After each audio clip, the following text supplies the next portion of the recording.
Good morning, everyone, and welcome to this first new annual event, the EU Day Lund. We will be focusing on the major societal trends and how they affect Lund, Skåne, and the rest of Europe. And we will also focus on how these major societal trends and challenges, how we can work with them together in order to increase the global competitiveness of Sweden's businesses and also research. This event is live streamed, so I'm also talking to the camera here in the back. Warm welcome to you following us online. And the event is also taped, so you can share it afterwards. I will be the main moderator for this event. My name is Katarina Rolfsdotter Jansson. I am chair of the independent think tank Global Utmaning, and I work as a moderator and public speaker. Another focus of this event today is to highlight the EU knowledge. And we do this by talking about how the EU policy affects the everyday life of organizations and also, of course, of citizens. And today we want to promote knowledge exchange and also networking with actors from all sectors of society. The EU Day Lund is arranged by the City of Lund, the European Commission's representation in Sweden. Another host is Europe Direct Office, and also, of course, Lund University, the Center for European Studies, Mobile Heights, and Digit Hub. And questions from those of you following us online, you can submit them via Menti.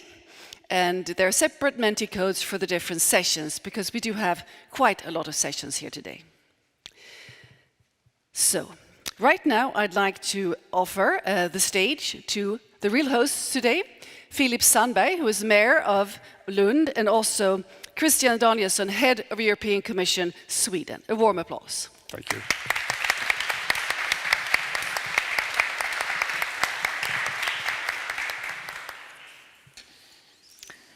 Thank you very much, Katarina. Dear commissioners, dear ministers, members of parliament, ambassadors, distinguished guests, ladies and gentlemen, good morning. This is a day that I've been looking forward to since the pandemic, and it feels fantastic to finally be able to stand here and welcome everyone to Lund and to the EU Day Lund.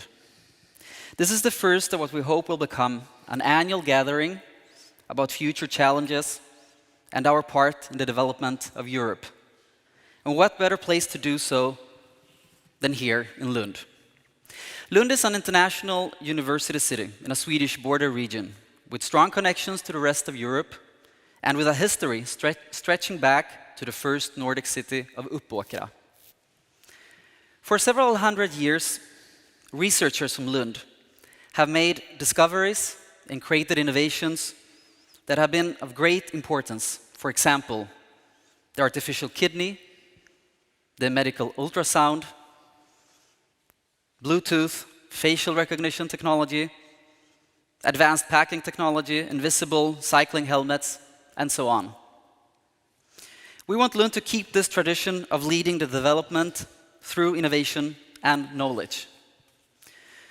For us, this will be a day when we establish a forum in Sweden and Europe for discussions about Europe's future, about the green and digital transition, and what kind of EU its citizens want. This first EU Day will be part of the Conference on the Future of Europe, EU's initiative to speak with its citizens about the future of the Union. So please, I encourage all of you to take part in the discussions and use the Mentimeters to express your opinions and ask your questions. Finally, I wish to express my thanks to all the sponsors of the EU Day, to Eric, Christian, Maria, Jörgen, and Ola for your support and participation. And on the behalf of the City of Lund, I especially want to thank Christian Danielsson and the Commission that you earlier this year chose Lund to host a new Europe Direct office. This year, Europe will move closer to Lund. Thank you.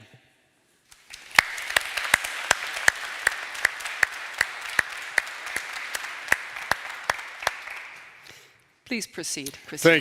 Thank you, and ministers, excellencies, ladies and gentlemen, Philip, it's great to be here. And let me first start up, in fact, to thank you as a co-host and all the others who have been involved in arranging this important day for taking the initiative. And although we have been in the pandemic and we thought this might even end up being sort of digital, it's so good to see it here as being a physical event. Discussions about Europe in this country is not something excessively being done. And that is on the same time as if we look on the major challenges we have, they are to a large extent European. We talk about climate change, we talk about competitiveness, we talk about fighting international organized crime, and not least, the whole issue of the challenge that our system, democracy, rule of law, protection of human rights stands in front of. And that's why the kind of discussions today are so important. It is about identifying, as far as I see it, interests. What is our interest? What would we like as individuals to see the European Union doing? What would the municipality of Lund like to see happening here in Lund and beyond? And how that links up to the European cooperation? And what would Sweden like to see coming out of the European cooperation of the European Union? And I think that is particularly important as the memories of why this came about starts to be far away.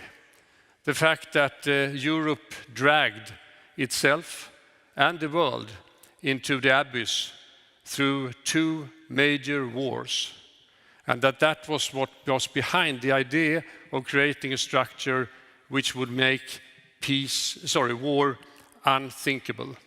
And that we have within Europe today. But I tend to ask myself, does unthinkable mean impossible? And I would argue no. And therefore, we need always to reflect on how we, through the European Union, can strengthen the bulwark towards that kind of development. And that means reflecting on what we could do more, what we could do better, and that is what we're going to do today. And I look very much forward to the seminars. They cover huge areas, and I'm sure that what's going to come out of it are good ideas for the future. Thank you. Thank you very much.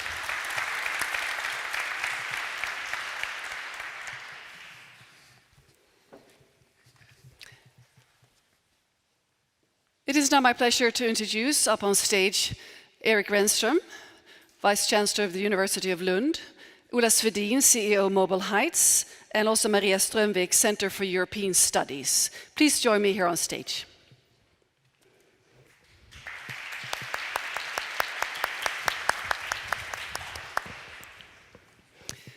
So,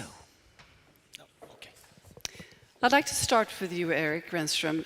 What do you look forward to the most of what's going to happen here today at the EU Day? You know, I know this sounds cheesy, but I look forward to a day when I feel being part of something bigger. I enjoy being a European, being part of having this cultural heritage, a cultural heritage that I like, and being part of the movement that tries to achieve something good.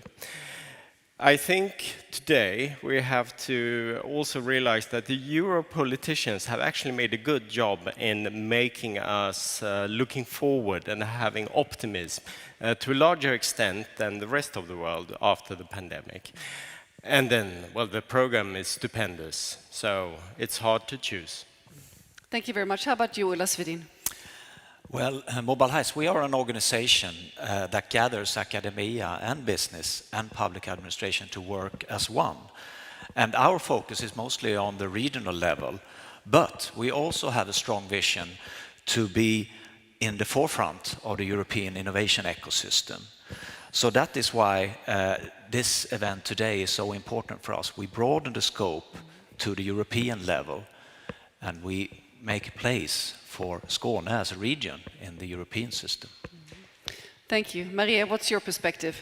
Yes, I think I'm mostly looking forward to actually being in a physical conference again.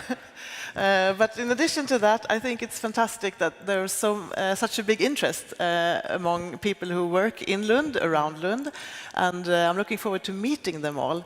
And specifically also I'm looking forward to hearing our former EU Commissioner, Cecilia Malmström, speak, who is our best EU politician ever, and I think that's going to be a fantastic start to this day. So, Maria, what does the EU mean for your organization? Well, from the Center for European Studies, of course, it means that we have a very interesting and fantastic study object. That's what we do. We study the European Union, and we try to encourage others at the university to also work together and study all those big, difficult future challenges that we have ahead of us. And for that reason, of course, from my perspective, since I am an EU researcher, it means it's also giving me the daily occupation. The foundation for it all, for you. So, Ulla Svedin from Mobile Heights. What's your relation to the EU perspective? We are a tech cluster. So I guess it's no coincidence that a lot of the program today, the agenda for today is about tech, it's about digitalization. And as an organization, we know that we cannot achieve a sustainable society without involving the leaders of the tech industry. And that's the role we want to take here. But we also need to influence the core processes in the EU decision process to make the twin transition happening. As one example, one of the agenda points today is about cybersecurity, and that is an area where we work a lot to make sure that Europe is in the forefront of this very important technology area. Thank you. And Erik Renström, as a Vice Chancellor for the university here, what is your relation with your role? Well, how do you see the interaction between the university and your role in the EU? The EU is very important to the university and the academic sector, and the EU has had a tangible presence already for several decades, probably much more so than for the society at large. And I think it's important to understand how much EU facilitates and enables us to do things together, and we are very aware of that in academia. The future, right now we're in a very exciting place where the EU has formulated a very clear view on how to move forward and has put the academic sector on the center stage to build a new society. Of course, we are very flattered about that, but with that comes responsibility and also discussions about sometimes you can be too loved and you have to maintain autonomy. And Erik Renström, what do you want? What is your hope that you can achieve by arranging the EU Day here in Lund? So, first of all, we will all learn a lot and fantastic sessions, but it goes in both directions. We will learn more about the EU. We'll also show off what's fantastic about this place, Lund, where we have a strong tech sector, but I also want to emphasize our very strong position in human rights. Human rights has been present at Lund University since its inauguration. The first professor installed here in this very place was Samuel von Pufendorf, and he was the first interpreter of human rights at a very early stage. So that has always been there. And then we also our climate researchers and researchers on sustainable development, they are top class, and we want to show that as well. Thank you very much. Maria Strömvik, what would you like the outcome to be from this day? Well, I think we need to remember that one thing that we often forget is that the European Union is that is our political system. And sometimes we don't talk about it enough, and the European Union does not necessarily get its right place in the public debate and in the public discourse. And as Christian Danielsson said, we don't talk enough about the European Union. And I think that has a democratic problem, and because if we do not know what is going on in the European Union, if we do not know about the policies that are being made every week, every day, the plans for the future, pressure, we cannot get involved as citizens. So for us to get involved, and even if we are, like if we get upset or we get hopeful or we are sort of thinking about what's going on, if we don't know it, we cannot be there and participate and affect what is going on. So as citizens, I think it's very important for us to talk more about what is going on in the European Union, and I think this day is really a good way to start discussing the European Union from various perspectives, as we will do throughout the day. Thank you, Maria Strömbäck. And finally, Ola Svedin. Yes, I want to pick up a little bit on what you're saying here, Maria, that we need to involve more of the society into the European discussion. And especially the private sector, I think we as an organization, we work to involve them more. And why is that? That is because all aspects of the decisions on the EU level today affect the daily business of the private sector. So we need to get them more involved. And that is actually what I hope specifically to achieve today, to raise the awareness in the private sector as well.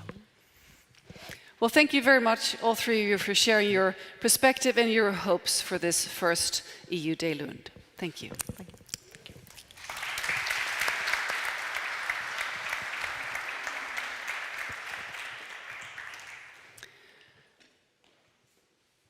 After the tidal waves that has rippled through the world after the last US presidential election, and also the ripple effects of the pandemic, well, things have not really been going according to plans, and it's been very difficult to foresee what has occurred globally during this difficult period. And of course, this has affected the trade relations, and it's now my pleasure to introduce somebody who can really give us the broader perspective of all of this. The former EU Minister and EU Commissioner, Cecilia Malmström. A warm welcome to you.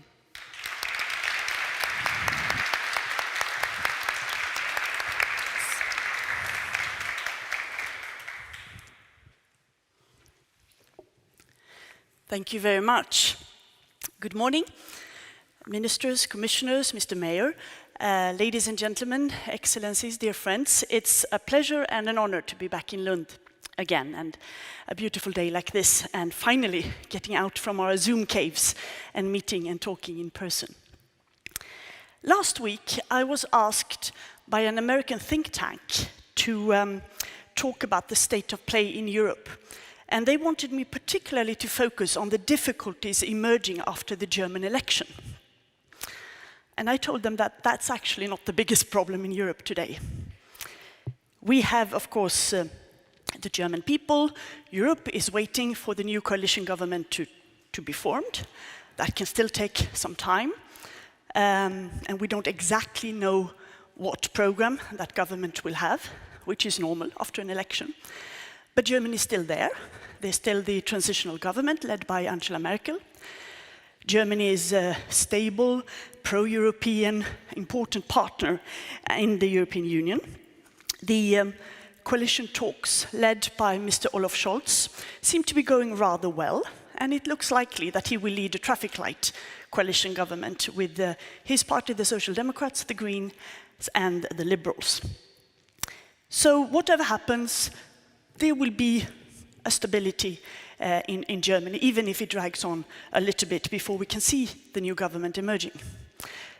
So there are far bigger problems in Europe today than this specific issue. When Corona struck Europe and the world 18 months ago, everybody was, of course, extremely struck. The first weeks were chaotic. Countries closed their borders, imposed export restrictions within the European Union on the internal market, and acted in a quite uncoordinated way. The countries who were hit the worst in the beginning, like Spain and Italy, they felt very abandoned, very alone. There was a lack of solidarity. And this was just when the European project was about to celebrate its 17th birthday. So, of course, the lack of integration seemed further away than ever these chaotic weeks. And this situation and the lack of solidarity was used by China, for instance, who took advantage of Europe's lack of coordination and flew in masks and medical equipment. And it gave a picture of a divided, incapable and weak European Union. Of course, the pandemic took us all by surprise. People were dying, hospitalized. There's no rule book for this. There was a lot of pressure on politicians to do something, to save people. And as you know, the European Commission formally, legally, according to the treaties, has no powers in health politics. But still, after some time, the Commission took charge. Borders were kept open so that food and commodities could flow. Emergency funds were mobilized quite quickly. Some coordination between the countries emerged. 500,000 of stranded European citizens outside the European Union were repatriated with the coordination of the Commission and, of course, the help of member states. State and budgetary disciplinary rules, which are quite harsh in the European Union, were relaxed. There was a joint stockpiling of basic medical equipment, and the Commission started to plan for a recovery fund. The Commission also raised massive funds for research on vaccines, and later managed a joint procurement vaccine system. It was a bit messy in the beginning, yes, but it paid off. Today, more than 70% of Europeans, on average, higher in some countries, lower in others, are vaccinated fully. The Recovery Fund, 750 billion euros, based on loans and grants, was initially very controversial. You might remember the difficult negotiations around this, but finally, member states agreed on this emergency fund and also on a long-term budget, thereby mobilizing a lot of money for the recovery. And the Commission now has started issuing bonds. This has been the largest bond order book ever in global capital markets. So far, it seems to be a success. The jury is still out, of course. We need to evaluate and we need to see how the money is used, but it looks as a success so far. And money has been paid to most member states. This recovery fund is subject to a lot of conditions. 37% of the money needs to be used for green investments and 20% for digital purposes. So you cannot just put money in old black holes. It has to be future-oriented. And the restoring of European economies needs to be sustainable, be in line with the Green Deals and the targets agreed for a climate-neutral society. This summer, we have seen terrible floods, droughts, forest fires, and other natural disasters, which has caused death and a lot of material damage. And the IPCC report coming from the United Nations was very clear a couple of weeks ago when it came out, saying that the global heating is due to human actions.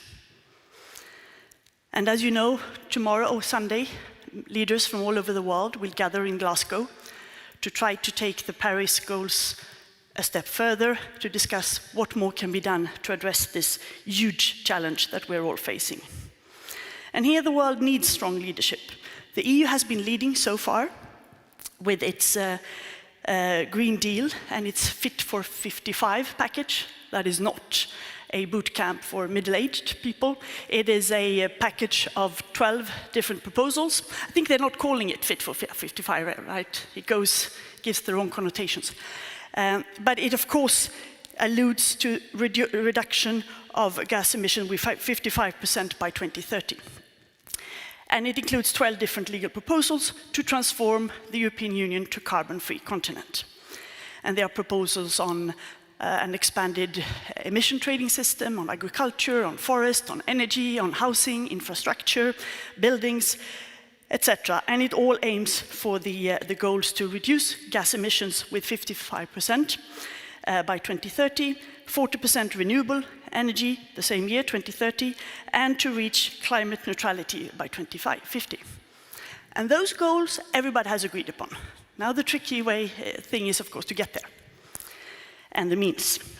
But this is a very important signal to the EU and to the world that this is what we aim doing.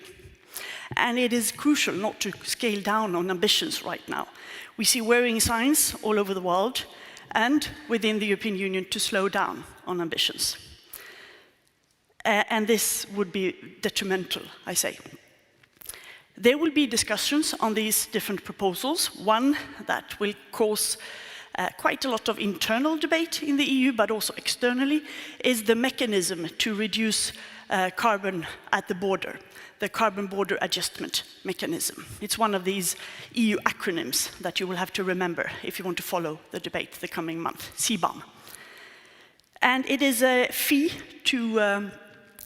on carbon to encourage countries to shift to carbon neutral productions in a variety of sectors, producing dirty materials, steel, aluminium, cement, etc. And it aims to create a level playing field to avoid carbon leakage.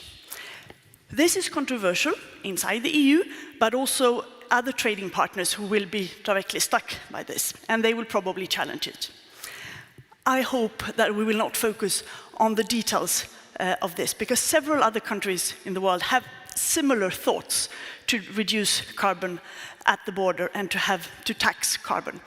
Basically all institutions like the IMF, OECD, the World Bank, and many research institutions around the world agree that taxing carbon is the most efficient way we can tackle climate change. So we need to do that. But several countries have different means. So the best would, of course, be if we could engage in multilateral talks and find an international solution to this, how to tax carbon globally, ideally under the auspices of WTO. I know that these kinds of deals take a lot of time, and maybe we don't have that time, so the EU might need to sort of show the way. But we should not punish each other if countries want to do the same thing with slightly different means. There are ways to find compromises here, and I'm quite optimistic because this is really an important issue, and hopefully it will be discussed, not the CBM mechanism in detail in Glasgow, but the principles of taxing carbon. The other part of the sort of directed direction in the budget is to the digital transformation.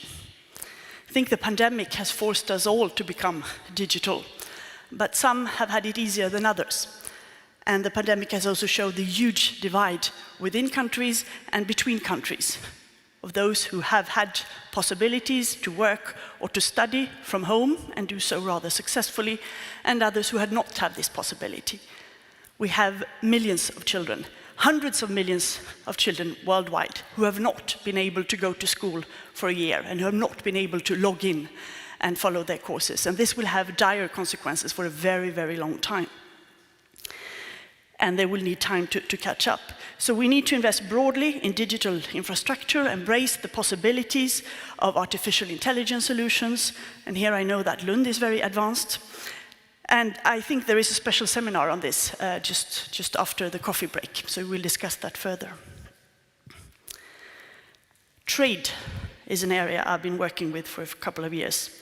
It has been enormously beneficial to Sweden and to Europe. And we must explore that advantage even further. International trade is a strength, and the European Union has been able to tap into the manufacturing capacity of the rest of the world in goods and medical equipment. So we must continue to stand up for free and fair trade, using the existing free trade agreements that we have to its maximum, to really tap them for all the potential. We must finalize the ongoing negotiations with countries like Chile, Australia, New Zealand, Indonesia, and we must ratify those who are ready, like Mexico and with the 4 countries of Mercosur. Here we might need to do some amendments in the environmental sector, but still we should not drag on, because it also gives a very important access to these countries in market, of course, which will be good for the recovery for them and for us, but it is also a way to connect with country. There is an increasing geopoliticization of trade around the world, so we should use that power that we have, and building on the good relations that come generally from a trade agreement. Trade overall has worked rather well during the pandemic. Apart from some messy weeks in the beginning of the pandemic, where there was no toilet paper or tomato sauce in the stores, we have had food and commodities. Supply chains have worked. But now we see huge challenges to the supply chains. Hundreds of vessels, almost 1,000, are standing still, waiting to get a berth, a parking place in a harbor, mainly in the US and in China. There are a lot of combustion in the ports. The price of container is 10 times higher today than before the pandemic. And some big companies have started to buy their own containers, to charter their own ships, and to put goods on train from Asia to Europe because of the problems in the ports. This will lead to increased prices, delays, frustrations, probably, or quite likely, problems related to Christmas shopping. And it also risks, of course, to lead to inflation on the long term. And this is due partly to the COVID, because ports have been closed. Seamen have not been vaccinated, because if they circulate around the world, it's hard to know where they can be vaccinated. So there are quarantine issues. And there is also a long-term negligence of port infrastructure that has been going on for a very long time. And there's a dependence on a few large hubs.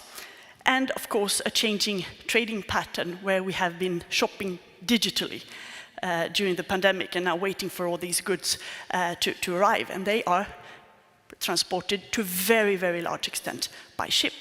So if you see all these pictures with large vessels queuing up outside California or Asia, this is a problem that will not disappear for tomorrow. It will take a long time. And it can have effects. But apart from that, we have been able to still trade during the pandemic. And even if the trade went down, of course, went up very quickly again because of the digital trade. And it also showed that the global trading system is actually working. So we must address this and the shortcomings, but not falling into a protectionist trap. More than ever, we need trade, we need open, fair trade with a global framework. And we have seen a lot of protectionist trends during the pandemic. Borders have been closed, there's been export restrictions and so on. Luckily, most of them are now disappearing, but there are still some left. There is a meeting of the ministers of the WTO, the World Trade Organization. They are meeting in a month in Geneva. It's called MC12, another of these acronyms. And they will discuss the situation of WTO, of trade in the world. Hopefully there will be a lot of discussions on health and climate issues relating to trade. But the purpose is, of course, to see how can we strengthen and reform WTO. It is in acute need of reform. And this goes before the pandemic. You need to update the daily work of the organization. You need to be able to make decisions. This has been very difficult. You need to make sure that the rule book is up to date. Not the case today.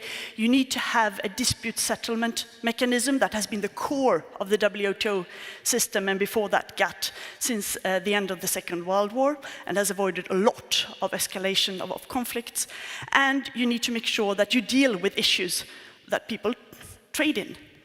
You need to deal with the climate issue, you need to deal with digital trade, etc. So all these issues will be discussed in Geneva. They will not be solved. Hopefully a few of them will, and hopefully there will be some sort of roadmap of how to continue this. But it risks being a rather gloomy gathering, because many of the big powers are not really engaging in this. Another thing we have seen during the crisis is that democracy worldwide has taken a big blow. This has been reinforced by the pandemic, but it is also a trend that existed before. Fewer people today live in democracies than 20 years ago. That is quite dramatic. It's going backwards. And we have seen the emerge of fake news, organized disinformation in some states, denial of science, and extraordinary measures taken by leaders, some for a very short time to control the pandemic, but others have seen it quite conveniently to limit democratic rights and procedures in order to reinforce their own powers. This is alarming, and it has to be the focus of European Union foreign policy. But we cannot, with full credibility, talk about democracy, human rights, rule of law in the European Union if we haven't cleaned up our own house. And what we see today is that member states have eroded the rule of law system, have severely eroded the freedom of speech, both when it comes to media and organizations, but also the academic freedom. We see legal and practical harassment of LGTB people, and this is a very, very serious problem. In order to be able to enter the European Union, you need to, to fulfill a lot of conditions. And they are, of course, you know of them, but some of them are related to this. To be a functioning democracy, to have an independent rule of law, to have freedom of speech, to have guarantees for minorities, etc. And this is not the case in some of our member states today. And this is extremely worrying and acceptable, I would say. Unacceptable. The Commission has taken both Hungary and Poland to court, quite successfully in some cases.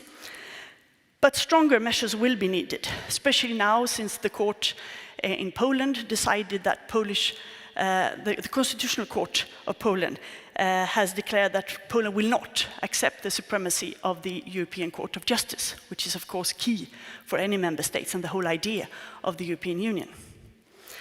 So the Commission, member states and the European Parliament, and lots of you, I know that some of you research on this as well, are now pondering on what to do. There is the Court of Justice alley, and that has been taken. But there's also possibility to withhold money from the budget. No money has yet been paid to Poland nor Hungary from the emergency funds. And there is also something called the conditionality clause, which was agreed last summer. And you can use that to not give money from the budget if a country is violating fundamental rights. This exact formula is quite ambiguous, and it is now in the European Court of Justice to see how it should be interpreted. And the Commission is waiting till the court has pronounced itself over this. Many member states in the European Parliament are pushing the Commission to act more swiftly, and European taxpayers do not want the money to go to countries who do not respect the rule of law and who do not respect the rights of its citizens. So we will see what happens. There's a lot of money involved, and as you probably read 2 days ago, the court issued fines, very high fines, 1 million euros a day to Poland on a case related to this. It's a disciplinary committee that Poland has to punish judges who do not judge in a desirable way.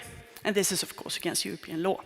So I hope that the Commission will take action and that the pressure will remain. But of course, you need to find the balance on this, because you don't want to scare away the citizens of these countries. You don't want to alienate them. You want to punish the government. And there is a special seminar on this as well this afternoon. I want to lead a geopolitical commission. Those were the words of Ursula von der Leyen when she was elected 2 years ago now. She was then installed, the first woman president of the European Commission, in December 2019, with a new commission full of vision, full of hope, full of eager to work. And of course, they had barely had the chance to begin before the pandemic struck. But she said this, and maybe she didn't predict exactly how geopolitics would actually dominate the world, reinforced by the pandemic, but present before. And we can take examples from China's vaccine diplomacy to the Belarus regime forcing down an airplane to land to arrest a journalist. We have the gas prices and the gas supplied, where the Russian regime are using this as an element of pressure. We have innocent refugees being used as a mean, transported to the borders of the European Union to put pressure on the EU. This is, of course, a development that could not have been foreseen, but the EU needs to position itself, and it needs to address this. We also have an increasingly autocratic neighborhood with or increasingly problematic regimes in Belarus, in Turkey, Russia, and many others. We have a very strong China taking a stronger role globally, oppressing its own people and the people of Xinjiang, the Uyghur minority. We saw the security laws in Hong Kong ending democracy in Hong Kong, and we see the threats towards the Republic of Taiwan. And China is also using investment and trade through the Belt and Road Initiative to promote an alternative global order. And relations between China and the US are still very tough, and not much has changed with the Biden administration. There is a kind of Cold War going on between these countries.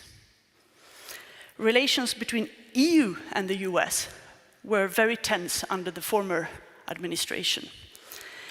And there are still important issues remaining, even if there is another administration who, of course, has pronounced itself in favor of international cooperation, of strong relations with the European Union. But there are still issues such as the unacceptable steel and aluminium tariffs that the Trump administration issued towards many countries, including the European Union, and the lack of engagement of the United States administration to engage in international reforms such as WTO. But hopefully, gradually, the relations are improving. There are lots of meetings on the highest level between the EU and the US. The first thing that President Biden did was to sign back to enter the Paris Agreement, and they are preparing for a strong contribution, we hope, in Glasgow this weekend. And there is an establishment of a new council, a tech and trade council between the EU and the United States, which has subgroups and concrete issues to collaborate in this area. It's not a huge step, but there are small steps in concrete issues, which I think gradually will lead to tangible cooperation in very important areas. But still, geopolitics is dominating the world. So the EU needs a stronger foreign policy. So what can be done? Well, I think first the EU needs to start acting like a geopolitical actor. And that has not been really done before. It needs to help continue, because this has been an important element of the EU's foreign policy for a very long time, help to restore and modernize multilateralism. More than ever, the world is screaming for international solutions, but international organizations are weaker than ever. That's an interesting paradox and a very sad one. So we need to work with others with global rules on climate, trade, tax, etc. We need to modernize WTO, WHO, G7, G20, and what have you. Also, IMF and the World Bank are a bit struggling to find their role here. We need to use the strength that we have in our trade agreements. Countries are not trading with each other, companies are, people. And therefore, a trade agreement also builds links between people, and that gives a lot of advantages to cooperate in wider areas beyond tariff reduction. So here is also an area where the European Union speaks with one voice, and we have countries from basically all over the world queuing up who wants to trade with the European Union. We need a common strategic approach vis-à-vis China. We need, of course, to work with China. There's no way we can solve the climate issues without China. China also needs to take a stronger role in reforming the WTO. But we need to be clear on the level playing field issues. China should accept the existing rules, and we need to be clear on human rights issues. Here we can see that was an embryo of cooperation when the EU cooperated with several like-minded countries to impose targeted sanctions on 4 individuals linked to the atrocities vis-à-vis the Uyghur minority in Xinjiang. Maybe this is something that could be followed up. There is an embryo of cooperation against forced labor between the EU and the US as well, and this would also go vis-à-vis China. But we need a joint strategy here. There is one from a couple of years ago, but it needs to be updated in light of the pandemic and what's happening as well. We need to look after our neighborhood. There was a conference not long ago, and the Commission President has traveled to the candidate countries. That is good. But these countries have been candidates for a very long time. Some of them have been declared ready to start negotiating, but nothing happens because it's upheld for bilateral historical reasons. These countries must be given a perspective. Will you ever become members? If not, here is the alternative. But don't, it continues for years and years. And other big powers are getting more and more present in this area, which is our neighborhood, which are countries we should welcome. They need to be given a European perspective and a clear hope of the future. And we must engage seriously with our eastern neighborhood, but also with our southern neighborhood. We need a new strategy vis-à-vis Africa that is built on partnership and not only on short summits and declarations. And we need to pass to qualified majority in foreign affairs. As you know, foreign affairs issues are between states, so every comma needs to be agreed unanimously. And that's why sometimes statements on a quite obvious issue of condemning violation of human rights in quite peripheral countries get negotiated for hours and hours and hours, and it comes out quite wishy-washy. So I think, and this is being discussed more and more, that at least in areas related to sanctions and human rights, you need to pass towards qualified majority. And the EU also needs to take a stronger responsibility in security matters, especially around its neighborhood, and finding ways, as discussions are going, how to combine that with most countries also being active partners of the NATO. What I think EU needs the most is confidence. It lacks today.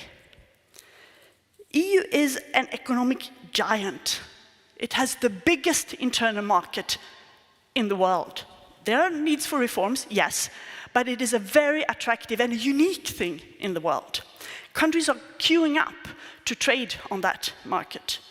We have more free trade agreements than any other country of the world, and the recovery prognoses are looking rather well for the European Union. Despite initial problems, we are now rolling out the vaccine agenda. In most countries, it is going very well on average. The European Union has a credibility on the international scene. It is known to support multilateralism and global rules. It has 55,000 diplomats around the world, the biggest development budget of any country, and it is leading on green transition. But we need to endorse all those advantages, use them well, make sure that the money for recovery is invested in a sustainable and forward-looking way, and so the money is used wisely. We need to stand up for our own values and make sure that member countries are also following the common rules and the common values, which is the core of the European project. There is a conference on democracy ongoing, EU days like this, going on all over the European continent. They don't get a lot of media attention, but there, thousands and thousands of citizens are involved and discuss important issues on how to reform, how to strengthen democracy and other items in the European Union. So the challenges are enormous. And then I haven't mentioned some small issues like Brexit, migration. Yeah, we can come back to that. But I think that we are slowly coming back. EU has been in difficulties before. Historically, it has always come out stronger. Maybe this crisis is bigger than ever, but still, it has the tools.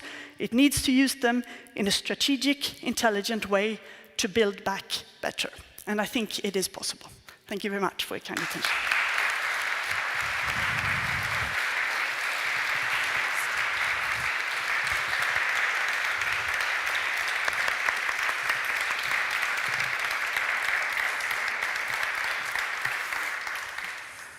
Thank you so much, Cecilia Malmström. Thank you. We can take questions from the audience here in Lund, but unfortunately not via Menti in this session. So please raise your hand, and a hand microphone will be delivered to you. And while you think now and warm up, I'll just start with the first question.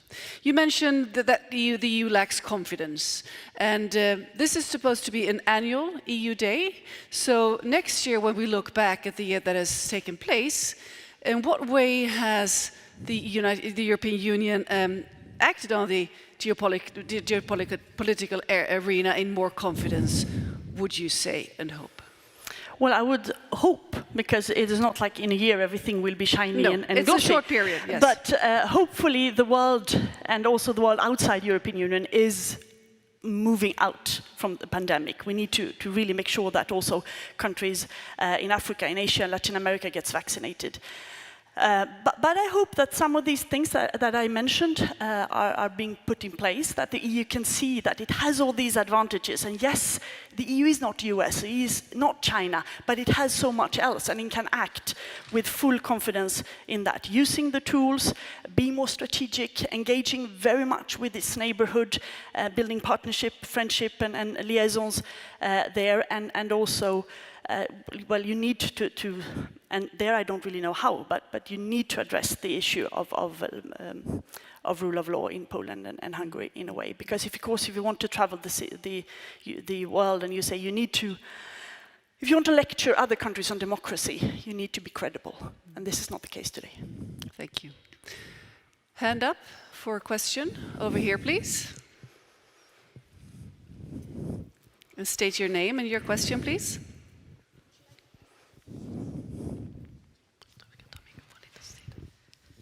Thank you so much, Cecilia, for a great presentation and your observations. My name is Kate Plaskonis, and I work in a cross-border organization, Greater Copenhagen.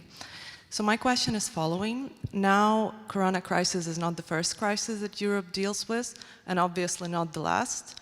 Austria is talking a lot about the blackout, and the internet security and digital security is high on agenda.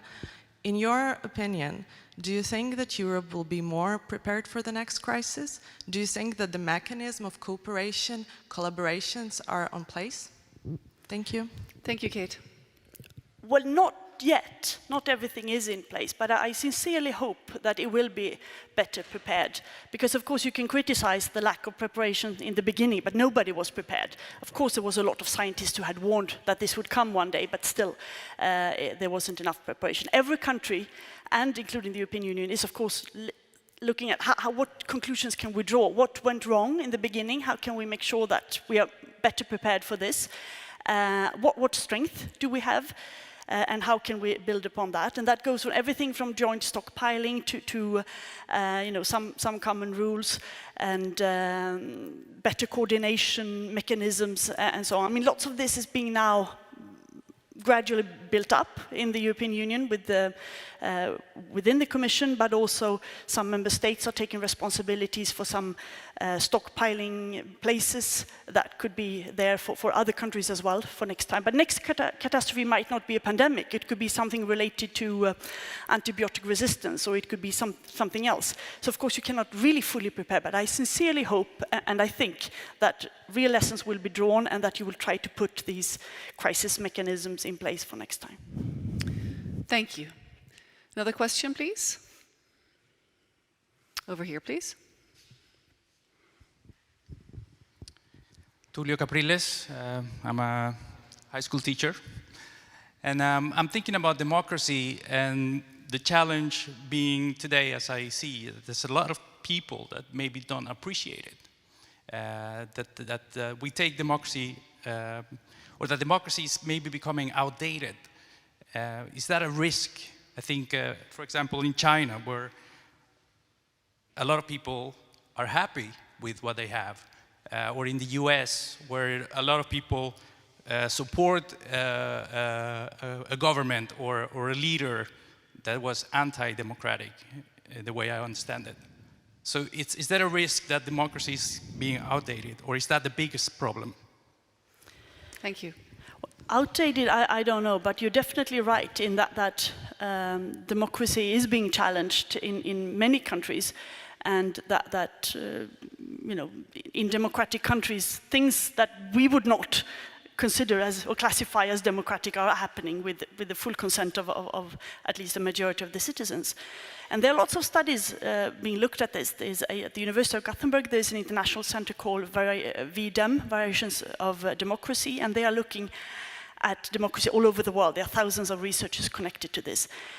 And they confirm that trend, that democracy is losing ground in more and more countries. And countries who were formerly considered as democratic are not fully democratic anymore because of the erosion of this. And this is, of course, alarming because the alternative to democracy is definitely worse. But democracy needs to be constantly reformed, discussed, entertained, because, of course, there are so much in it. And that's why discussions, debates with citizens and finding new ways to invigorate democracy on local level, on national level, on global level is so important. But then, of course, comes the difficulties. If a country has elected a leader who does undemocratic things and the country's citizens seems to be rather happy with that, what do you do? But then there are also some international conventions that countries have signed up to. In the case of EU, there are treaty texts that countries have signed up to. And that's very much the role of the Commission to keep monitoring that in member states and saying, here democracy is at danger because of the lack of independence of judges, or because that media independence is not secured, and so on. I think we need to continue to stand up to that and not fall into that trap to say that democracy, I'm not saying you said that, but say that, well, democracy is outdated, let's try something new, let's try some good dictatorship to get this crisis done, because it has a lot of side consequences that are not really desirable. Thank you very much. We have another question from this side, the man in the middle, and then we have one from the lady a little bit further ahead. Good morning. My name is Scott Young from Ideon Science Park, and I'm also an immigrant to Sweden. My question for you, Madam Commissioner, is about you've spoken persuasively and powerfully about the importance of free trade and the risk of protectionism, which has also been supported by groups like the European Roundtable on Industry. My question is, how do you reconcile that with the strategic autonomy argument being made by people like Minister Le Maire, Commissioner Breton, and the imminent beginning of the French EU presidency? Thank you. That is a very good question and a difficult one, because the discussions on open strategic autonomy, which is a sentence that sounds a bit strange to me, because it's inbuilt contradictions, but that's the constructive ambiguity that is very often used in the EU language. It applies to so many things. It applies to EU being a stronger global partner, taking a stronger responsibility in well, maybe not concrete defense issues, but security in a broader sense. Well, defense for some, actually.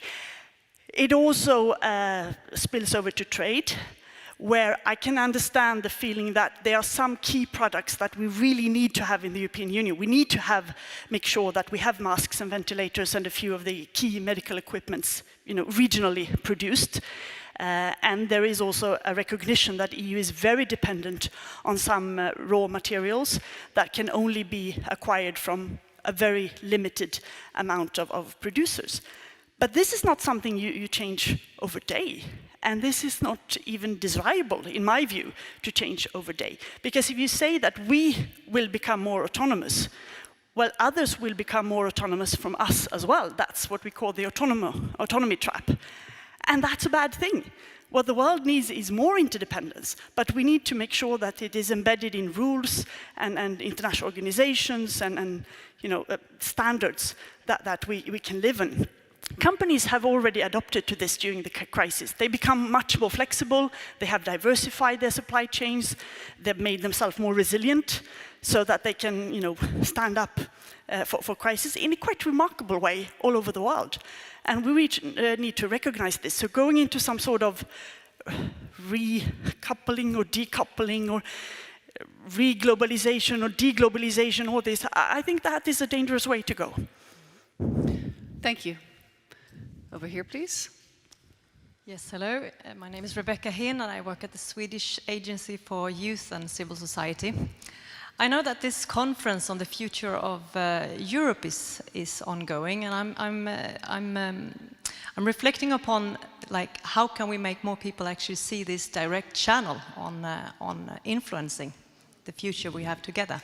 I don't know if you have any content. Actually, it's just to make like an advertisement, because I think this is a great initiative, and I would love more people to know about it. Good. Then you really, you brought it up. Well, actually, I haven't been in Brussels for a long time now, so I don't follow it on a daily basis. But this is a conference on the future of Europe, which is on the one hand a sort of citizens' assembly with randomly selected young people from all over Europe, meets regularly in Strasbourg to discuss different themes related to the future of Europe, which is great. But that happens not with too much media attention, I would say. But it is an important forum, because all of them who are there are ambassadors, and they go back and they organize things in their countries as well.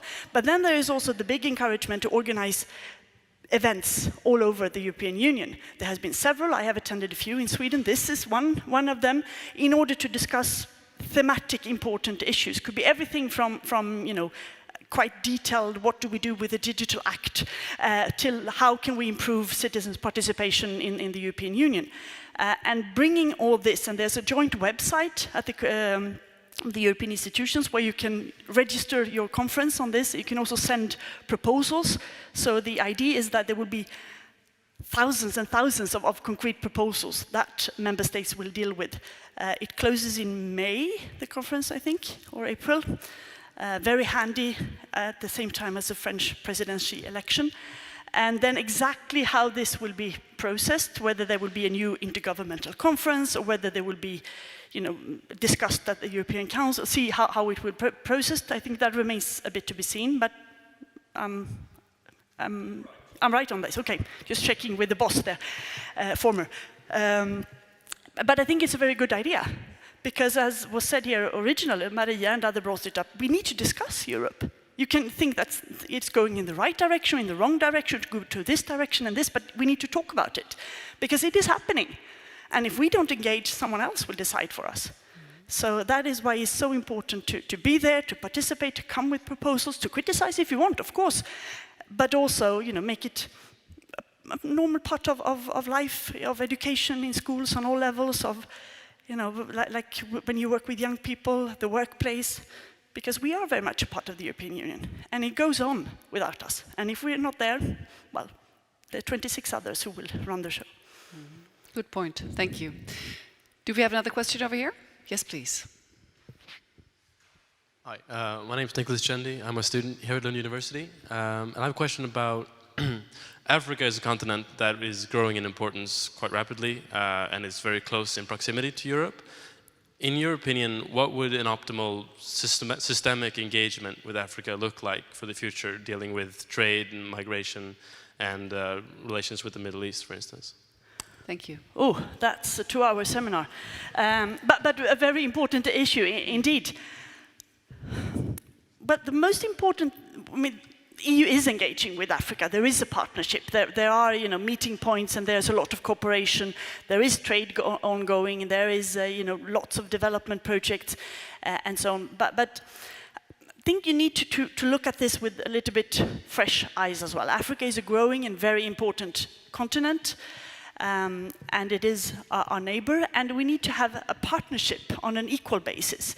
Sometimes strategies are written in Brussels, and then, you know, we present them to our friends. Here is our strategy on Africa. Well, maybe we should write them together and to see how we can work on issues from everything related to trade and development, of course, but also, you know, on technology, on digitalization, on artificial intelligence, on research, on climate issues. I mean, there's a whole list of issues, but today, the last years have been very much dominated by migration. We should cooperate on migration, meaning you keep your migrants. And that's not much of a strategy. So we really need to reflect on how we can do this. There's a lot of integration projects ongoing in Africa as well. Some of them are quite premature yet, but they are there. they have created an African continental free trade area that aims to integrate the whole continent, all 55 countries, in a free trade area. Good, but a long way to go. The EU should support that in a much more sort of targeted way, listening to the needs of how do they need that support? How can we transfer some knowledge on technical but very important issues such as customs cooperation, rules of origin issues, things that creates a smooth market, but where we maybe can share some good ideas and experiences. So it's not easy. And of course, there is cooperation. I'm not saying that this is something totally new, but I think it needs to be framed more on an equal basis partnership than it has been so far. Thank you. Do we have one more question? Yes, over here, please. Yes, thank you for a good talk. I'm Pro-Vice Chancellor at Lund University, Viktor Röval. You didn't mention Russia. Is Russia becoming insignificant? I did. I alluded to Putin and gas. Okay. But was there anything specific you wanted to say?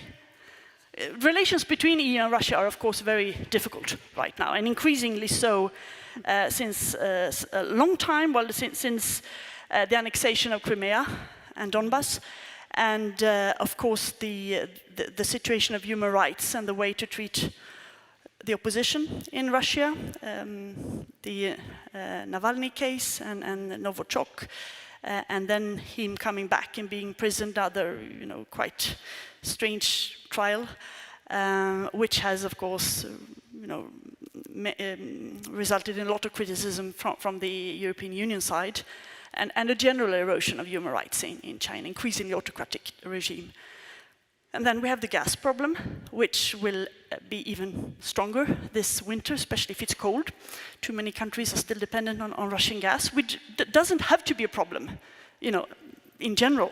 But the way it is used by the regime in Russia is a problem. And we see now how they are blackmailing a small little country like Moldova in the outskirts of the European Union, who have chosen a clearly pro-European path with a pro-European president and prime minister. They have a very advanced free trade agreement with the EU, and they are approaching EU. One day they might apply for membership, but we're not there yet. And this is not liked in Moscow, so they're trying to blackmail them on gas, which is of course outrageous. And this is just one example. Thank you. You mentioned, of course, the Glasgow COP26 coming up. I'm leaving for Glasgow tomorrow. And you also mentioned the CBAM. In terms of fossil fuel subsidies, the UNDP launched a huge campaign yesterday. I'm not sure if you saw it, but it's basically a dinosaur walking into the General Assembly at the United Nations saying, please do not go extinct. You're making yourselves extinct. And this big campaign is going towards the ending of the fossil fuel subsidies. From your perspective, what power and work can the European Union push for these subsidies to be withdrawn? Because they're really actually making it all impossible if they're still at the level that they are at now. Yes, and that is a very difficult issue, because of course that is the line that you should stop subsidizing fossil fuels, but the EU is still doing it, which complicates the negotiation position vis-à-vis others as well. So, well, it's an ongoing talk, but member states need to agree on this as well. So the aim of the large green part of the recovery fund and the budget is, of course, to phase that out and to move towards renewables and so on. But there's a large discussion right now. What is a renewable, and can you use gas and nuclear as a transition? Probably the Commission on Monday will say yes to that. But the subsidy issue is still there. And what subsidies in general are a very sensitive issue in the European Union right now. It has had a quite strict view on this, but it was softened during the pandemic, which could have made sense, but now is the question, do we go back to that, or do we change it, and do we make it more green? And that will be a political battle. I'm not sure how that will end. But I fully agree with you that this is also an issue of credibility from the European Union side, if you want to push others to not do this. And it could actually be sort of a silver bullet if we can solve this issue in terms of climate. I'm not sure that this is the only one. No, one of them. Not the only right, one. yes. A silver bullet, not the silver bullet. A silver bullet, I agree with that, absolutely. If there is such. Yeah. Let's see, do we have one final question before we take a break for coffee and refreshments? When nobody... Yes, there is one more from who wants to stand behind you and the coffee. Yes, well, he's also a teacher, so we're very happy for your engagement here. On the question of dealing with like Poland and Hungary, you said balance and how to punish governments without punishing the people. How do you do that? That is tricky because you don't want to be accused of sort of politicizing an internal political debate. So you can't, support opposition parties publicly from the European Union. Of course, individual member states and parties can do that, but that is not something that can come from Brussels. But you can still support different NGOs, different organizations who work to strengthen journalistic freedom, for instance. You could support, as the EU does, organization that works for minorities, for different purpose in that area can still be supported, because these governments in those two countries have been voted by the citizens, absolutely. So it is the citizens of Poland and Hungary who has to change if they want to change. And that is not, you have to be very careful not to meddle there. So that is a tricky balance, and that is what's keeping member states hesitating right now. How do you support Poland as a country, and the Polish citizens, and the Polish culture, and I mean, all the assets that they bring as a member country, but still criticizing the government when they do obvious violations of fundamental rights as defined by the common treaties? It's not easy. There's not one easy answer to that. I think they are trying to use the court, which is a safe way to do that, but also if you withhold money, and both Hungary and Poland get a lot of money from the European Union, you risk to alienate a lot of citizens as well. So finding that balance is hard. And that's why I think you need to rely as much as possible on the Court of Justice. And then individual parties can, of course, support their sister parties and so on, but that's something different. Well, thank you for your questions, and a warm applause for Cecilia Malmström for sharing your insights.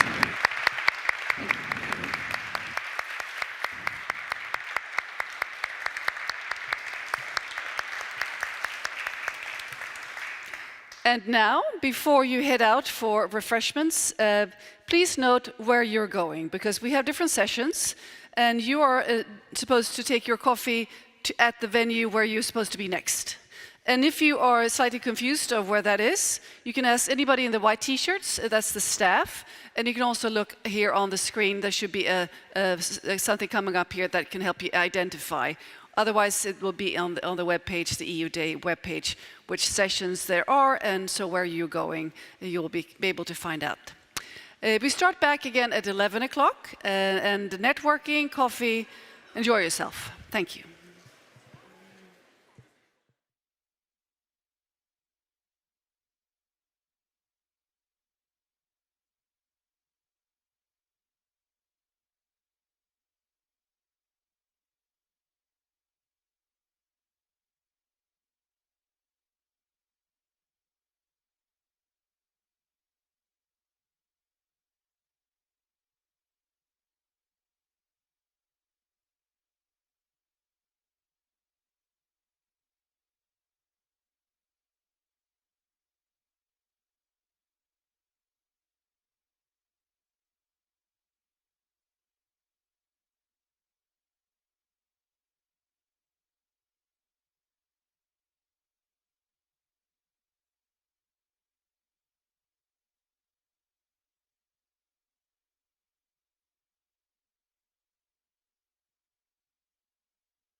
So, welcome to this seminar. And as you have seen, this is about the European competitiveness and global geopolitics. Complicated word there. So we have a very nice panel here. We want to welcome, of course, the audience. We want to welcome also everyone looking online at this event. I'm Jörgen Hettner. I'm a professor of law at the Department of Business Law here in Lund. I'm also the director of the Center for European Studies here in Lund, and we are involved in organizing this day. And now I want to present the panel here. We have, next to me is Anna Stellinger, and you are a former head of SIEP, you can say, Swedish Institute for European Policy Studies, where I met you. I worked there. You were my boss. And we still like each other. Yeah. And I'm going now from the backwards. You have also been the Director General of the National Board of Trade in Sweden, so you have been heavily involved in trade issues. And now you're the Deputy General of International EU Affairs at the Confederation of Swedish Enterprises. Yes. Svenskt Näringsliv in Swedish. And we can turn to Joachim Gullström, who is a colleague of mine, actually, head of the Department of Economics and professor of economics here in Lund. So very nice to see you here. Thank you. And then we have Cecilia Malmström, who we know is the former European Commissioner for Trade, and also the former lot of things, actually. Former is very much former, but the former Minister for European Affairs in Sweden. And shall we say something about the presence as well? We have also, you are also a senior fellow of the Peterson Institute for International Economics, and also a guest professor at Gothenburg University at this moment. So we have a lot of expertise here when it comes to these kind of issues. And I want to say just a few words about this theme in general before we start this discussion. And this is about the European Union as a whole day, but it's also about a much bigger world and the trade in the world. And markets in the world are becoming bigger. It has developed over time. We know about these global supply chains that they are evolving. There is increasing digitalization, and it's increasing competition also in the world. And when we talk about the European Union, we very often refer to a success story, and that is actually the single market of the European Union that was also mentioned by Cecilia earlier. That is the union very proud of, and that is important. This is, I mean, I'm myself a lawyer. I would say that this is very much a law project. It's integration through law. So the European Union has worked like a law-making machine in a way. And what is all these laws about? Partly it's about creating fair competition. This talk about a level playing field. But the level playing field in Europe, fair competition in the EU internal market. Then the European market is not everything. We have the global market. So the question would be then, are we over-regulating actually European business? Can that be a disadvantage in the global market? What about state aid, for instance? There is a ban on state aid in the European Union, but there is much more support from the states for American companies and of course also Chinese companies. So do we have fair competition conditions in the world is one question.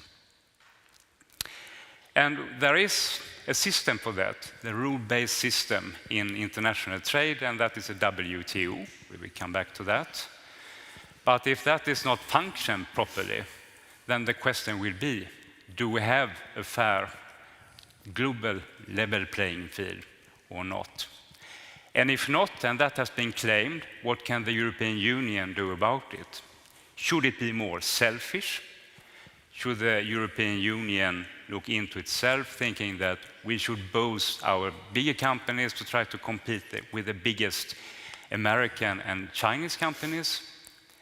Could that be a way? Is that actually what's happening when we talk about this strategic autonomy of the European Union in trade matters? Is that actually trying to help European companies to be more competitive in the world, to be bigger and comparable with Chinese companies? And that is an issue, a challenge. So that is something we will discuss today.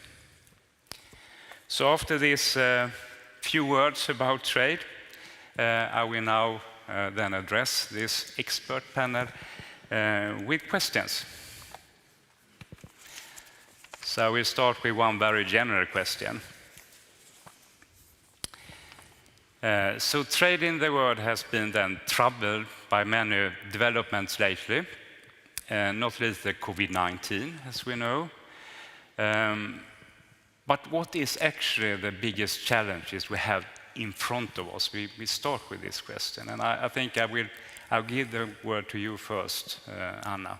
What is the biggest challenges in global trade today and for the European Union? Thank you, Jürgen, and thank you for organizing. I'm not very objective here, but let's say this fantastic panel on such an important issue. And I'm glad that we can take a few steps back to answer your question about the biggest challenges currently. I think we need to take not 3 steps back, not 10 steps back, but 100 steps back to try to see what's happening. And I'd say that there are 3 major challenges. The first one is that trade is not really about trade anymore. Trade used to be something for trade nerds. It used to be perhaps every once in a while in the pink pages of Financial Times, but certainly not in the headlines of tabloids like Aftonbladet. And I remember a conversation I had with Cecilia here when I was supposed to take up the position as Director General of the National Board of Trade. And I was thinking, trade, is that really interesting? Nobody talks about trade. That was, of course, before Trump entered the White House. Nobody knew that that would happen, and trade became all of a sudden high politics, even globally high politics. That was also before the Brexit referendum. That was before a lot of things, before China became the challenge China is today. And we kind of agreed, Cecilia and I, that, well, trade is interesting, it's not really that sexy, it's not really high politics, but there's very much we can actually do because trade matters. Now, trade is almost everywhere right now, and to a certain degree that's normal, because trade is not about a good being produced in one country, crossing a border, being sold to another country. Trade is much more complicated today, with the flow of goods and people and services and ideas and data across border. So that's normal that trade is more complicated and broader. But I would say to some extent, trade has been hijacked. Trade is not about trade because it's now also about national security. It's also, I'm thinking of course of the steel and aluminum tariffs. It's also about geopolitics. Think about Taiwan. It's about 5G. Think about Ericsson, for instance. It's about a lot of things. Cybersecurity that it didn't used to be about. And when you look at, for instance, the new trade agenda from the EU Commission's Trade Commissioner, Dombrovskis, it's not that much about trade, actually. It's a trade agenda about a lot of things, but not necessarily so much about trade. So that we need to keep in mind. Trade used to be something that a smaller group of people worked with, a hugely important driver for growth, poverty reduction, creating good flows and prosperity in the world, but it was not in our tabloids. Now it's been hijacked for other purposes. And my second point is a challenge that we can really wonder if there is a true global leader for trade today. Who would that be? We know that the United States with Biden is coming a little bit slightly back to the scene, but still the US is not a global leader for free trade. We have a Biden administration who's still thinking about America first, buy American, etc. China, of course, is not a true leader for trade. China is now, these days, I think it was last week or these days anyhow, celebrating 20 years in the World Trade Organization. I hope we can speak about the WTO. But China is not, I mean, frankly, a leader for trade. The EU is trying to be so, but not so successfully. Cecilia mentioned the World Trade Organization big meeting here in a few weeks. The EU is not pushing all the right buttons at the same time. We could be much more of a global leader in this field. So trade has changed, there's no real leader, and my third point is that a challenge we have is that the EU, in my view, is not doing enough. And I'm saying this under the surveillance of our EU Commissioner, EU Commission boss, Christian Danielsson here. But I think that the EU Commission could definitely step up when it comes to trade. We are currently in the EU giving us a lot of new tools to protect Europe.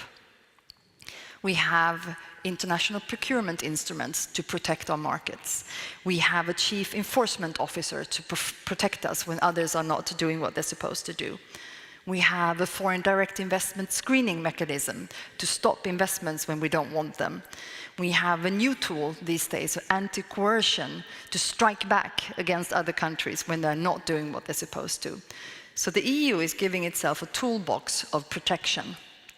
But I would like the EU also to give us a better toolbox for free trade. A strong and competitive Europe is the best way to protect Europe.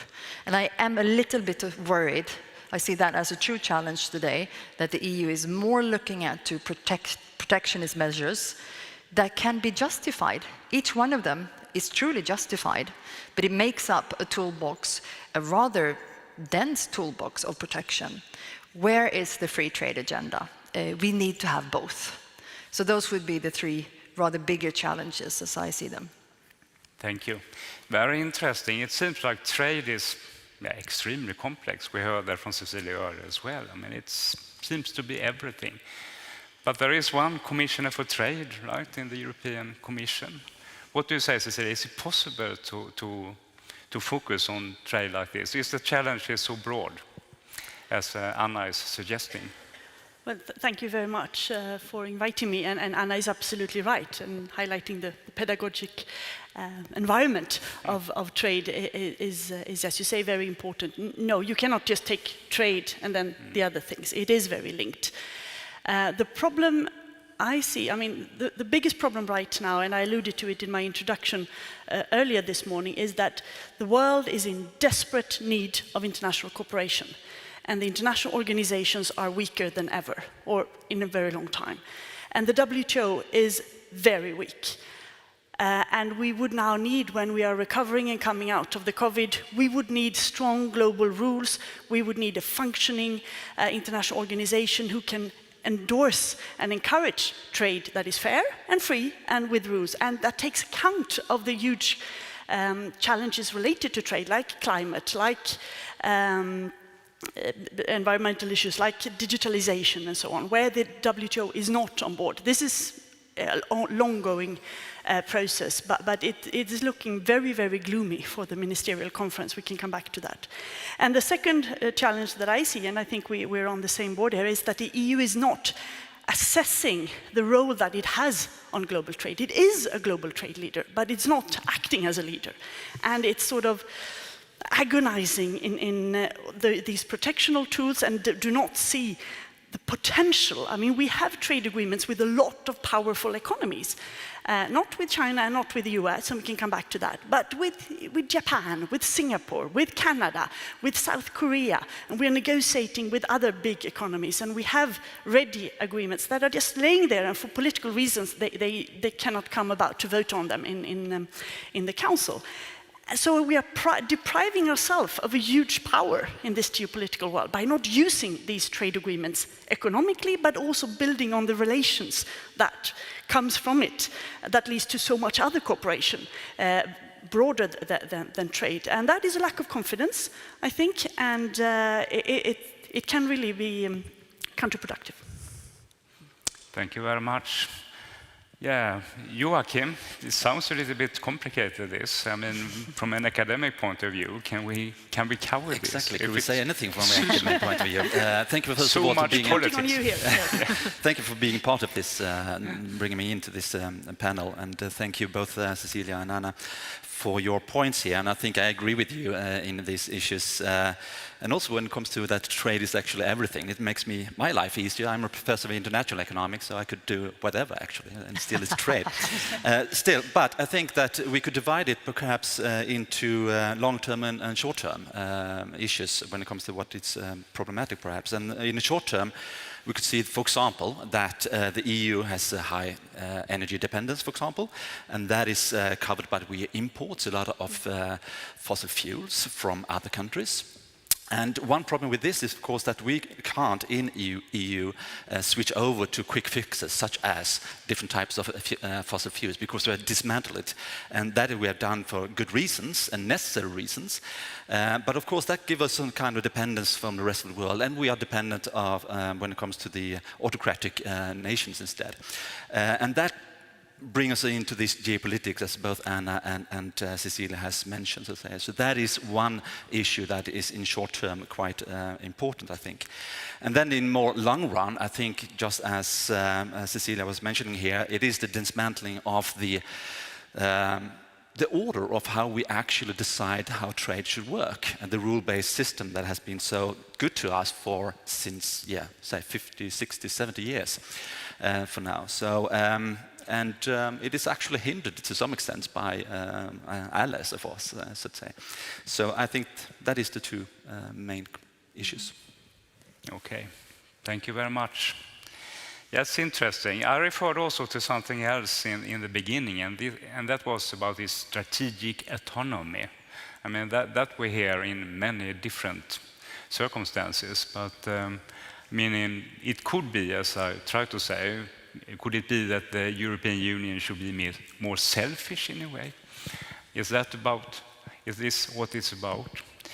And so maybe we can ask that question. We can start with Cecilia.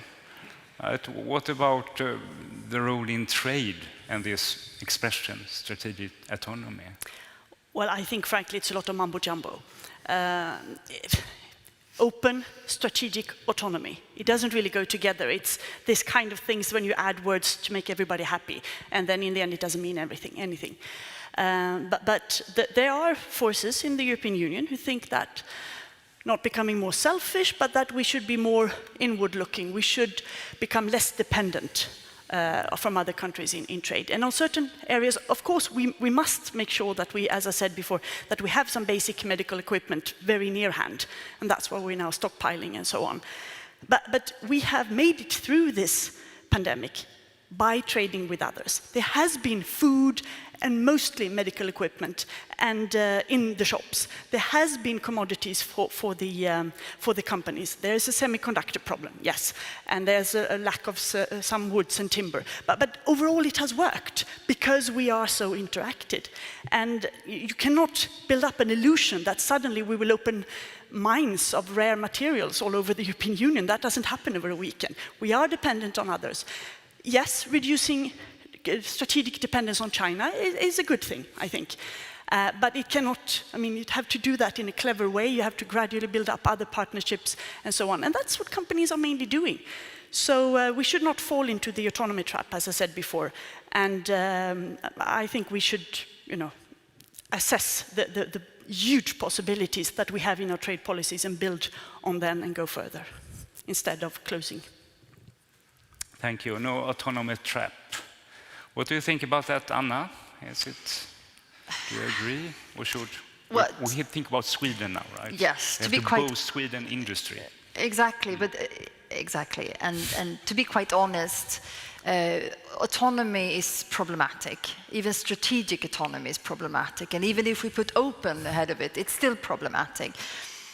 I think that, at least for three reasons. The first one is that autonomy, just like Cecilia said in the beginning, in her first speech, autonomy makes sense in security. It makes sense in defense. But if we remember that trade is this flow, necessary input, output, imports, exports of ideas, innovation, people, data, services, goods crossing borders, that we need inputs. You know that 1/3 of our exports in Sweden are made of inputs, are made of imports. So we need this constant flow. And it's not a cowboy game. There are rules, but we need a flow of these goods. So if you start talking about autonomy or some technological sovereignty and European value chains and European data, that is very problematic from a trade sense. Not necessarily security sense, not necessarily defense, but it doesn't make sense in the world of trade. Secondly, it's dividing Europe internally. Within the EU, we don't agree on this concept of autonomy, so it's divisive. And thirdly, it also puts a little bit of question marks from our allies. What does the EU mean of being autonomous? Are we shutting out the US? I don't know, Australia, New Zealand, with whom we are negotiating free trade agreements. So it's divisive also externally. So I would say in practice, in theory, and in ideology, it's a misthought conception. Thank you. I suppose this is not the first time in history there is this kind of discussions about going inwards or not. What do you say, Joachim? Do you have a perspective? No, it's definitely not the first time in history. No, it's true. I think that I would like to use the word resilience instead, perhaps instead of strategic autonomy, because resilience is what the discussion is more about. That is that we should have some kind of strategic product that is actually in supply when we need it. And that is also going back to, for example, food security and these type of questions. And I think that, so the last couple of years, politicians have started to actually try to identify what products do we need, what is the strategic products we have. And there was a really good report from the EU that they actually found it very difficult to find these strategic products because they looked into how many products, I think it was 5,000 products or something like that, and only 34 or 37 or something like that was actually hard to not get access to. So it's a few products, of course, and that is also important to bring into the discussion. And another way to think about it is that in the way we produce today, as Anna talked about earlier, was that we are actually specializing. We are doing certain products, others do other products, and that's how gains from trade actually evolves. So I think, but if we don't have a product, we could switch over, for example, to another product and produce that. And that is also something that has been done in the US and in Europe during this pandemic, for example. So there is some kind of resilience at least. And another way is also what Anna talked about and also Cecilia, and that is has these strategic partners. Who do we trade with? And firms are trading with a lot. They import the same product from many different countries, and that makes them also, of course, resilient when it comes to where they get this, where they source their inputs from. So I think that it's not resilience here is not about as perhaps strategic autonomy. It's about to shut down borders. It's more about 1 or 2 products or 37 products perhaps that we should focus on in that case.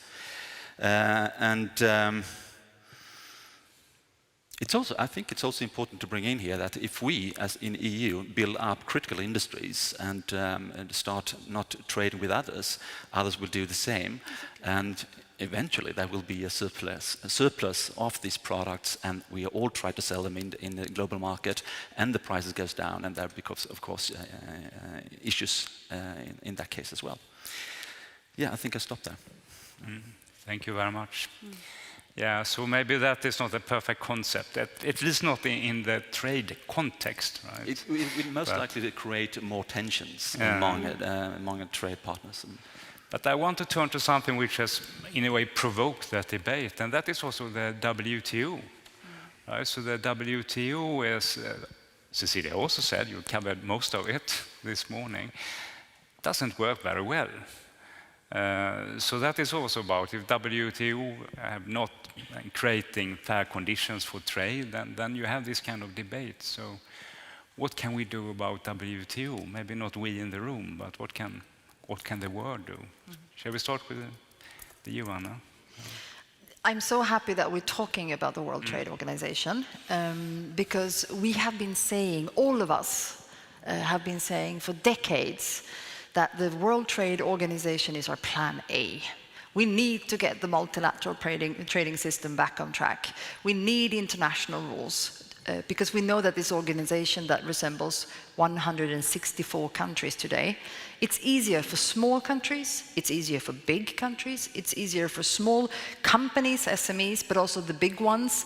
It's easier for developing countries and developed countries, for all of us, if we have common rules. From a business perspective, that means that you have the same rules when you trade with everybody. You don't need to check the free trade agreements. What are the specific rules in our agreement with Mexico? What are our specific rules in our agreement with Canada, or what you have, Japan? It's the same rules. So everybody gains from that, developed and developing. It should be a no-brainer. And yet here we are, again, talking about the fact that we need to give more energy into the World Trade Organization. And we have those ministerial conferences where all the countries, it's like a huge Almedalen on speed, where you have all the countries joining at the same time, trying to deal with the big questions, the big global issues. There was one, the MC10 in Nairobi, MC11 in Buenos Aires, 2017. And now, many years later, we have the next one coming up in Geneva, and in the beginning of December. And every time we have high hopes. We need to save the multilateral system. We need to update the rules book. And then as we approach the ministerial conference, the expectations are lowered and lowered and lowered. And we end up saying that, oh, at least we need something on fish. And that's how it goes with the World Trade Organization. We need to step up, all of us, we need to step up. We have a new Director General, Okonjo. I think she's doing a good job so far. There are 4 things we need to do. I think it's kind of easy. First of all, we need to update the rules books. You know that the rules book governing trade, some of the rules date approximately the fall of the Berlin Wall. Others, when the first iPhone came. I mean, that gives a perspective. The rules are not updated for trade. Then we need to address the question of China, the fact that many countries define themselves as developing countries. That's what the WTO is about. You self-proclaim developing countries and get certain benefits from that. Of course, that annoys countries like US, but also the EU. We need also to stop having to agree on everything. There's a single undertaking. Everybody has to agree on everything before we have a deal. Imagine that with 164 countries. It's just not possible. That's why we have the plurilaterals. And the plurilaterals are a good test bed. And then finally, from my perspective, what we need to do is that, look at the EU Commission. There are lots of consultations with all stakeholders and businesses, like the businesses I represent, dialogue all the time. You look at the OECD, same thing. When we look at the World Trade Organization, who is actually setting the rules, there are basically no consultations, no dialogue, no structural framework of having a discussion on how does this affect trade, what rules are needed, nothing. So we took an initiative from my organization with, I think it's 13, 14 countries from all around the world, with the US and Canada and Argentina and Brazil and even India, South Africa, Japan, Australia, to go to the MC12 and to put our proposals on how we as business can help the WTO update the rules. So we also stop saying that we need to focus on the WTO, but not really walk the talk. We have to all step up. Yeah. Thank you. Yeah, but this is an old question. I think the WTO has not been radically changed since 1995, actually. And then, of course, Cecilia, when you were a commissioner, you had that problem all the time, right, with the WTO. Do you have any comments about this? What can be done? You need a consensus, right? That is one problem. Yes, but we should not forget that without OECD, without WTO, it would have been the rule of the jungle, total chaos. And WTO has achieved a lot of good things. It has enabled countries to trade together under a framework. It has had this conflict resolution mechanism that is now one of the things we need to fix because it's not working or it's blocked. And it has enabled poor countries to really come out of poverty thanks to trade. So it has achieved a lot of things, and it has agreed on international agreements. But true, it is in desperate need of updating, and Anna touched upon things that needs to be done. Of course, not all that will happen in Geneva in a couple of weeks. Very little will probably happen. But the fact that countries unite, that something comes out of it, I think that possibly there could be an agreement to stop subsidizing illegal fishing. That sounds like a quite normal thing to agree upon, no? But it has been very difficult. Maybe something on health, saying that the remaining restrictions on vaccine and health export restrictions should be eliminated. There's a discussion on TRIPS waiver that will not fly, so it won't happen.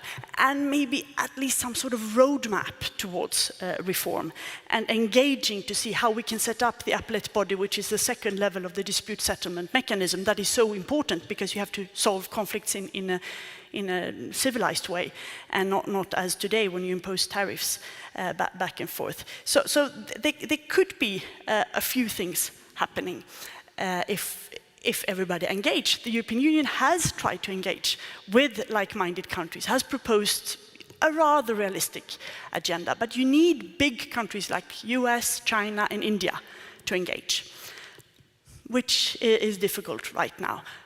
But there is progress on what Anna labeled as plurilateral, meaning that those who want to are agreeing on something, and then the others can join if they want. There is progress on the digital negotiations, which would set some global rules for e-commerce, and that would be important.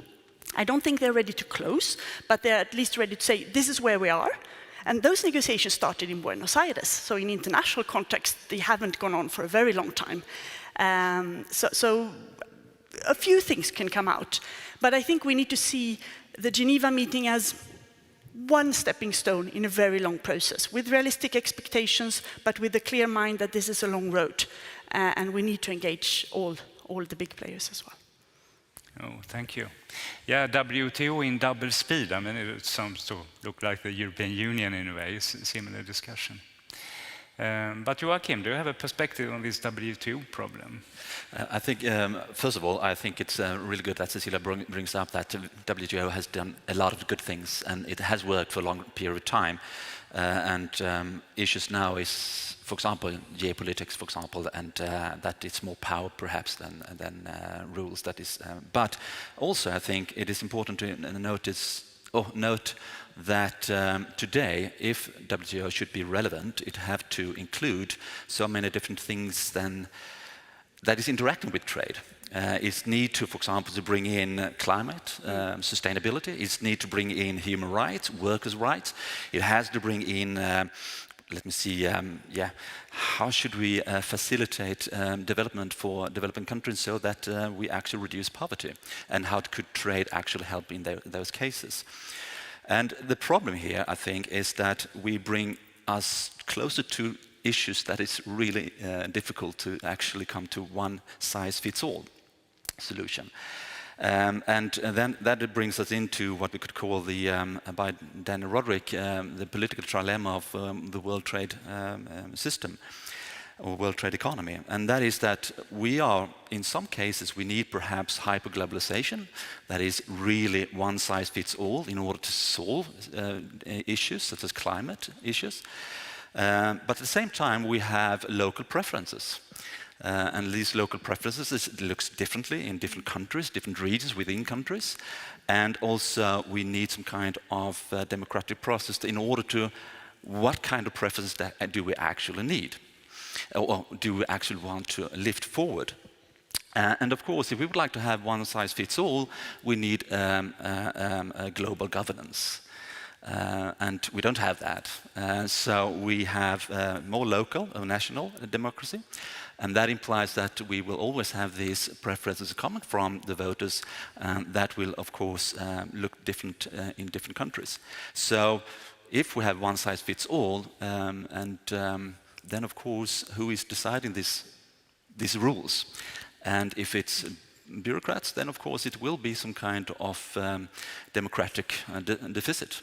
in this decision and these rules that is set up. So I think it is problematic when we come into these issues that we will bring in, and we need to bring them in. And how should we do that? That is, I think, really difficult. Thank you very much. I think what you all said in the beginning, that actually trade is so much more than trade today. I mean, of course, that affects also how to reform the WTO, as you mentioned. It cannot be strictly trade. I mean, the situation was different in the past. Why, yeah, of course.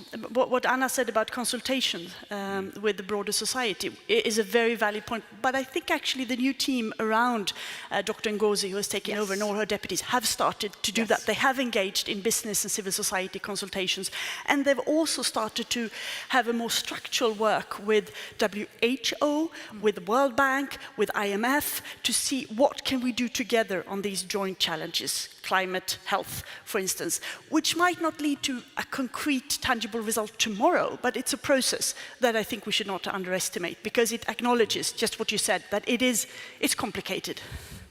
It's complicated, but it's good to hear something more update, positive about it. I mean, there are changes coming. But I think that I have another question. That is, usually then you make a difference between this multilateral system, and then if that is not working very well, then trade blocs like the European Union, they can conclude agreements instead. So it's a more regional development. And the European Union has been very successful regarding that. So it has today 37 free trade agreements with 64 different countries. So if you compare with the US, for instance, and of course other countries like China, then the European Union has so much more free trade agreement. But lately it has been quite difficult. So we can read from the news that there are success in the negotiations with the DG Trade, but then there is a problem to sign it and ratify it by all the member states and the European Parliament. And similar issues are coming back. So this is about human rights, environmental protection, this is trade, but the other protection is not really there, maybe in the trade agreement. So I also, even there have been suggestions that why not focus on the Brexit way of negotiation, that you bring in the member states earlier and the European Parliament. And maybe this is a question for you mainly, Cecilia. You remember these negotiations, and you know that it can be quite complicated also afterwards, right? I do. And I also remember that the Belgian region of Wallonia blocked the Canadian ratification for quite some time. But with all respect, I'm not sure that is the problem, actually, because the European Commission negotiates with a country or a group of countries on a mandate, approved by ministers, approved by the European Parliament. There is a very transparent dialogue and follow-up, and engaging during the whole process of these years of negotiations. So member states, they know what they do, they know what they want. There are plenty of occasions to come in with their specific issues, and that's the whole point. But then in the end, for political domestic reasons, it is blocked right now. France threatens the whole EU-Australia negotiation process because they're mad for the submarine thing. I can understand their anger, but it has nothing to do with the EU trade agreement with Australia. That must be pursued, and it will. Or another country has a problem with their parliament on ratifying one specific issue in that or that agreement. So I'm not sure the Commission can do much differently, actually, because member states need to take responsibility for what they have commissioned the Commission to do. And they're not at this stage. We can be even more transparent and consult even more, but in the end, member states need to take responsibility, and they're also gaining a lot from this, because the Commission doesn't trade with anybody. So, I mean, it's done for the member states, and I think it's good that the EU has this competence, because, of course, if you have the whole internal market to gamble with, you are strong, instead of if each and every country negotiates on their own.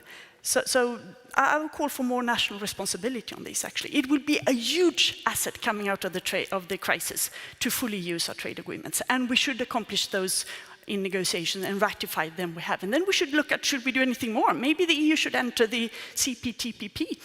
I think that could be a good idea, because A trade agreement is also about disciplining your partners, both of them, because they obey. If we can't do it in WTO, which would be the best, you do it in a trade agreement, you discipline, and you make predictable rules, and that's the good thing about it.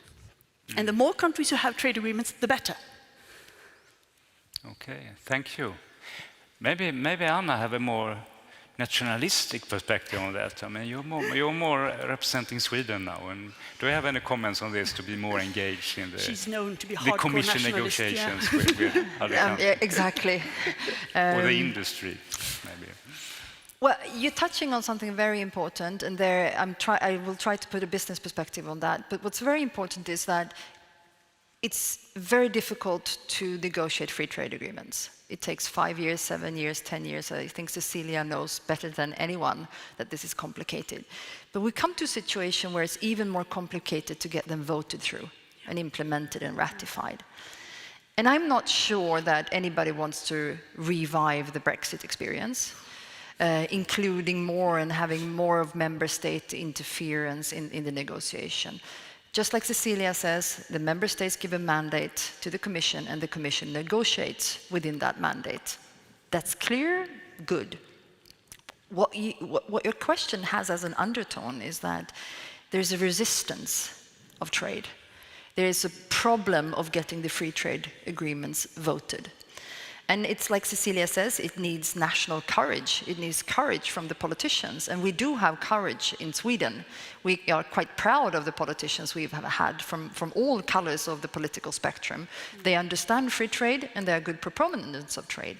Now, what I think is a huge problem, and that's where business comes in, is that we have, even in a country like Sweden, question marks in the public opinion about trade. The benefits of trade, and we need to take that seriously. What about Corona? Don't we need more stockpiling? Don't we need to be more? Don't we need to reshore more production? Don't we need to think about our population first? That's a valid concern. And then, of course, we have what we haven't talked about, and yet the biggest challenge of them all: the climate change, the sustainability agenda. And then we know that those who are against free trade and against free trade agreements, they say that trade is bad for the climate. So I think we all, businesses included, we need to explain that our innovations, our companies are one of the most important vectors of doing climate change, of making the sustainability challenge a success. And I think we have been too bad at that. We need to explain how trade is part of the solution to our biggest challenge of our generation, of our time. When you look at the 2030 agenda, the UN agenda, it said international trade is an instrument, not the only instrument, but one of the instruments without which we cannot succeed. We cannot make the world a better place, and we cannot succeed in the global goals if we don't also have international trade. And we need all, again, to step up and explain that, no, transport is not the major issue. We can transport in friendly ways, but we need to produce smarter, we need to consume smarter, we need to trade smarter, and it's doing that digital and green transformation that businesses do also. That's how we will succeed. So we can't just sit back and say trade is good, trade is good. We need to take these concerns seriously. Mm-hmm. Okay, good point. Thank you. Joachim, do you want to comment on this one? Very briefly, actually, yeah. Because it has been so many good things said.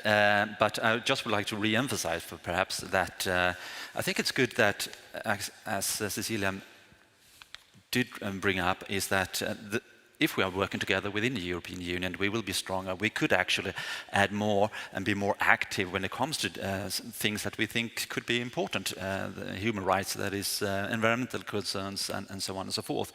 And I also think, bringing it back to what I just discussed earlier with the democratic deficit, that the process today is better in the sense that after the Lisbon Treaty, it has been anchored more in the Parliament, and therefore also it's more anchored in the democratic process when we actually create new bilateral trade agreements. So I think that is, that's the only thing I would like to re-emphasize, as both Cecilia and Anna has brought up. Mm-hmm. Thank you very much. Yeah, we will also have questions from the audience, but that will be this kind of special system, or what is called now. Now it disappeared. Menti, right?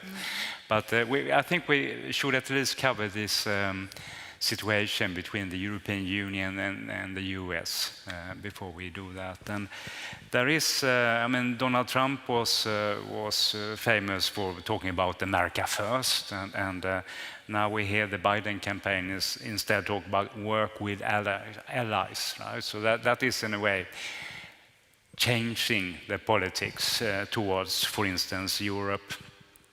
But it seems like not much happening, right? I mean, it's we have still kind of trade wars going on. So what can we do about that situation? Shall we start with you, Cecilia? You know this well. Well, sadly, I have to say that not much has changed in the trade policy between Trump and Biden. The rhetoric is different, of course, which is good. And there is an emphasis on multilateral cooperation. But the trade war with China, it's not called trade war anymore, but it's the same. It's still there, hasn't changed. To the contrary, there's been new tariffs added. The Buy America is still there. It has been reinforced with even stronger Buy America regulations. There is nothing in sight that could at least give hope of a EU-US trade agreement. And the US does not want to engage in trade agreements at all, actually. And that's very sad. And the tariffs are still there, imposed by Trump for domestic security reasons. So export of Swedish steel to the US is a national security issue, which is rather offensive, I would say, and is also against WTO. And there are all these tensions that are there. But at least we've started a dialogue, which is good. There is this high-level Trade and Tech Council. It has lots of different working groups on trade and broader matters, artificial intelligence, export control, investment screening, workers' rights has a lot of dominance in that. That is, of course, a different rhetoric from Trump.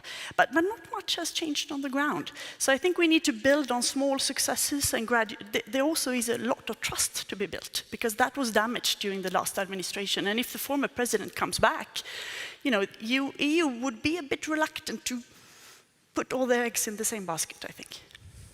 Yeah, thank you. Now, Joachim, do you have comments on this? Yeah, I suppose I will be equally gloomy, perhaps. But I think that, and it's not just US actually, because it's all trade partners, perhaps, all big trade partners that we have some problems with. And if we're looking at the bilateral agreements we have actually introduced and implemented, there has been a lot of trade tariffs that has gone down or reduced. But at the same time, we could see from reports that non-tariff barriers has increased instead. And that is, of course, problematic. And that is that EU is actually do not have access to important markets in some areas, for example, in China, US, and Russia. And I could say that EU is also actually bringing in some kind of non-tariff barriers as well, of course. I think I will save some time here and just leave it to Anna as well to say something about this. Super brief. Just for the sake of debate, I will try to be slightly more positive of the EU-US, because we do have what was mentioned here, the Trade and Tech Council, the TTC. Focus, it's a start. It's a re-establishment of the EU-US relationship by small steps. We might be removing some of the tariffs. We are talking again about China together. We do have more of an engagement of the US in the WTO. And we will never have TTIP. I don't think we will have those huge, grand free trade negotiations across the Atlantic. But TTIP was never about tariffs. It was about having common rules, understanding, debate, dialogue. And I see the beginning of that in the TTC. So we have something to work with. And the first meeting in Pittsburgh was kind of an okay meeting on a sufficiently high level. So I would be cautiously positive. Okay, thank you. So the ongoing discussions are very important, of course, and that is good relationship. I think we should try this system now, which is called the Menti system. We can see a question here. Is the Commission trying to over-regulate its way into tech and competitiveness by requiring international companies operating in the European Union to align with local regulations like the GDPR or the forthcoming AI Act? So it's about the over-regulation of the European Union. So that was what I addressed in the beginning also, is Europe doing too much and isolate itself from world trade? It's a hard question. It's a very hard question. Who wants to start on that one? I could have a go, yeah, but I think that it is a hard question. It is. So perhaps I just ramble on. But I think this is actually connected to what we just talked about, because this is bringing up that together with the United States, what we are actually are negotiating about now is much harder questions. It's not just reducing a tariff, it's just about standards. It is about what we like to consume and how we should consume it. And it's about our data and how it's used. So I think that after the Trump period, it has been that EU would like to say have more of its own how the standards look like. We have done that before as well when it comes to GMO, for example, and these issues. And therefore we will have all these different kinds of questions regarding chemical washed chickens or cross-border data flows and so on and so forth. So I don't know if we could call it over-regulation, but I think it's a reflection of that we have different preferences perhaps compared to other parts in the world.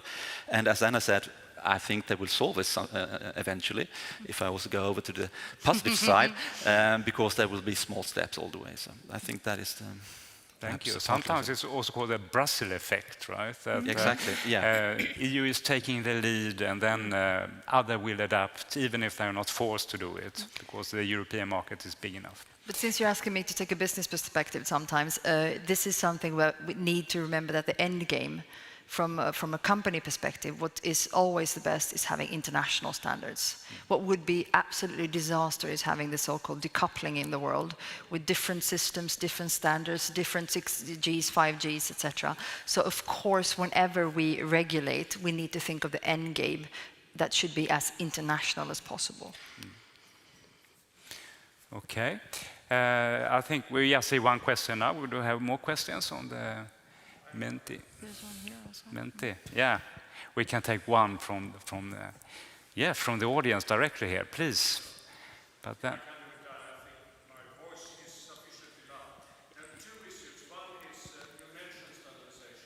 It seems to be in the debate that it's a good thing that EU has a strong position on standardization and thereby being able to influence the rest of the world.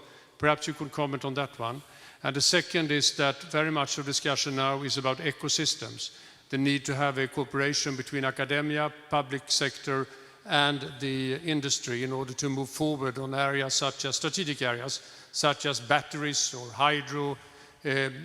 hydrogen, or other sensitive areas like that. It would be interesting to hear your comments on that as well. Okay, can you answer that one?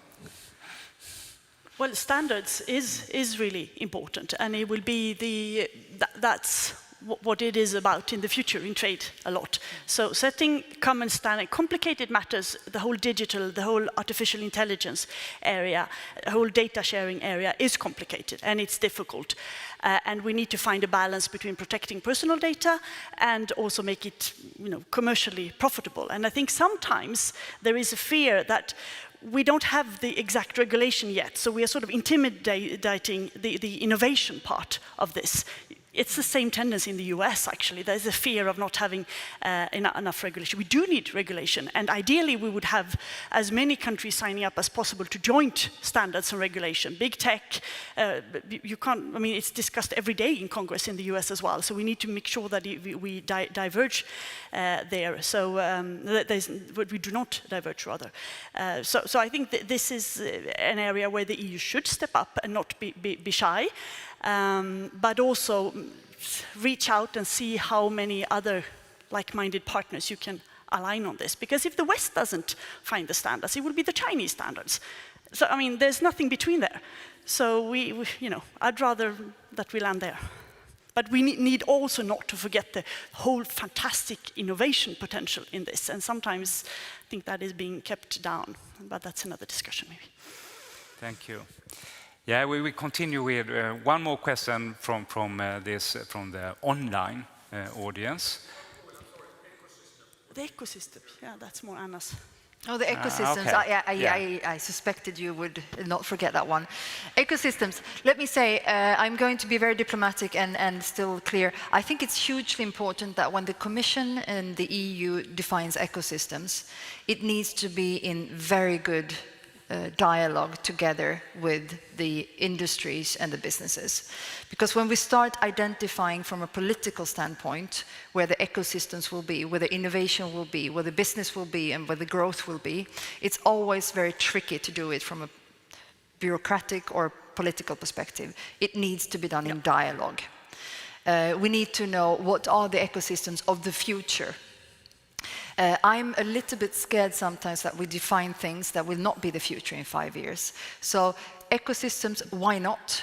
But it puts a whole lot of pressure on all of us, from all the bureaucrats to the politicians to the institutions to businesses and the small ones also, who sometimes are a little bit left on the side, to have a good dialogue and to be flexible about this. Then it can be a success.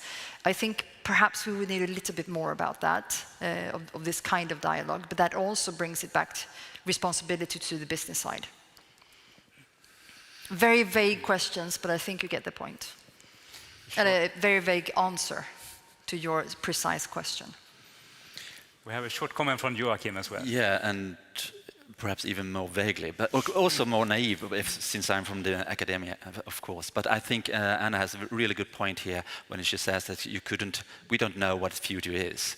And bringing up some kind of ecosystem that is actually pinpointed towards a particular strategy, battery or whatever, it could be problematic because perhaps we don't do what we are best on.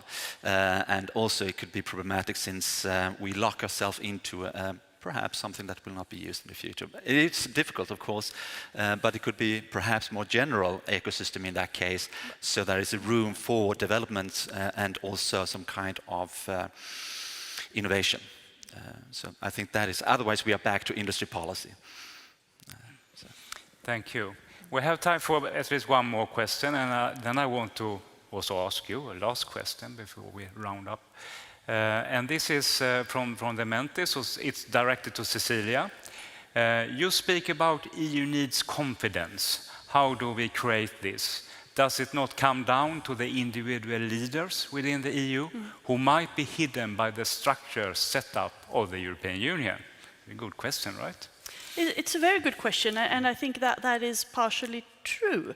I honestly think that Ursula von der Leyen has done a very good job in trying to highlight that the EU is actually trying to keep this together and what has been done. It was messy in the beginning, but the Commission has taken charge and it has led to a lot of good things in handling the crisis and the afterwork of that. And the EU should be proud of that. We should learn from the mistakes. It was messy, yes, but we should learn from that. But now, I mean, they took charge. More can be done, probably, and we can look at different actions to be taken. But it is very much, and especially in trade, up to individual leaders to stand up there and to defend. I mean, I remember this under the TTIP negotiations. All the member states at all the trade ministerial meeting, they were encouraging me, you have to, we have to get this TTIP. It's so important for our economy. And then they went out and they gave press conference, well, TTIP, not really sure this is a good idea for my country. It's like, okay, but again, the Commission doesn't trade with anybody. This is done for the purpose of the citizens and the member countries and the companies.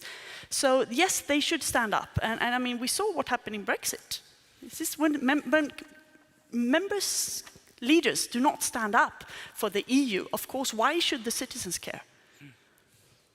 Thank you very much. And this is valid for Sweden as well. Yeah. As Maria said in the beginning, if we never talk about the European Union, why should we, True. I also want to say to this online public that it's a kind of lottery if you get your question and answers. I'm sorry about that, but we don't have so much time. I want to ask one last question, actually, because now it's lunchtime, and the last question is about the future. So if we think that not 1 year, but maybe 5 years from now, will global trade change much in that period? I think we can start with Joachim and then Anna and then Cecilia. I mean, I ask for a short It's an impossible question with short answers. Yeah, but it's, I mean, it's a nice way to And you're talking about the world trade now, not the, okay. Either pattern or geopolitics and...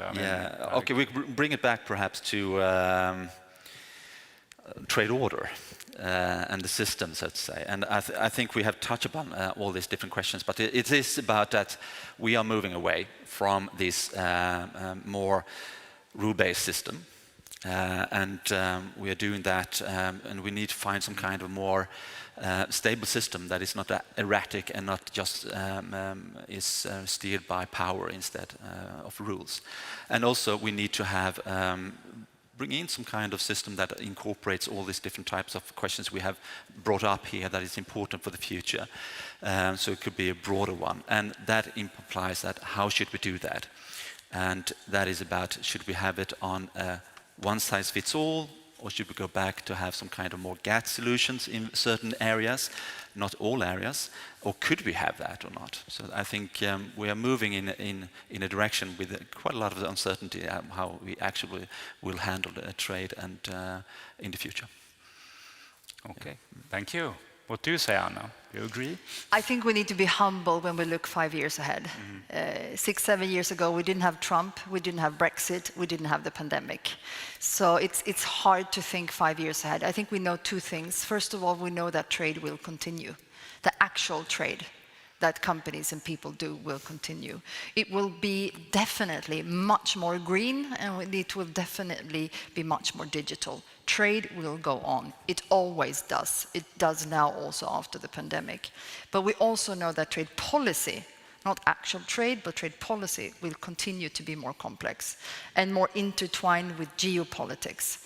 Taiwan is an example, center of the production of semiconductors, but also center of geopolitical conflict. So trade will continue, trade policy will continue to be more complex. From a business perspective, that means you can't just do business, you need to always keep an eye on what's going on in the world. Thank you. And the final comment goes to Cecilia. I think it will be lots of uncertainties on a short-term basis, based on what has been said here earlier. But I'm optimistic enough to believe that maybe not in 5 years, maybe 7, but that we will return to not what was before, because so many things have changed, but a more rule-based order, because in the end, that is what is beneficial also for the big powers. No country in the world has gained so much from WTO membership as China. And it realizes this, maybe not today and tomorrow, but it will. And also for the US and other countries, we do need rule-based. WTO may change, you change name or whatever, but we do need some rule-based context where we can have free and fair trade with all the elements of digital and climate and what have we in the future included as well. So I think we will return to that, but it will take some time. I'm not sure 5 years is enough. Yeah, thank you very much. Now it will be, of course, a very big transition, of course, and a lot about it, digitalization.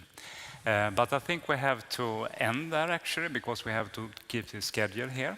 So we want to give a very warm applause to this excellent panel. Thank you very much.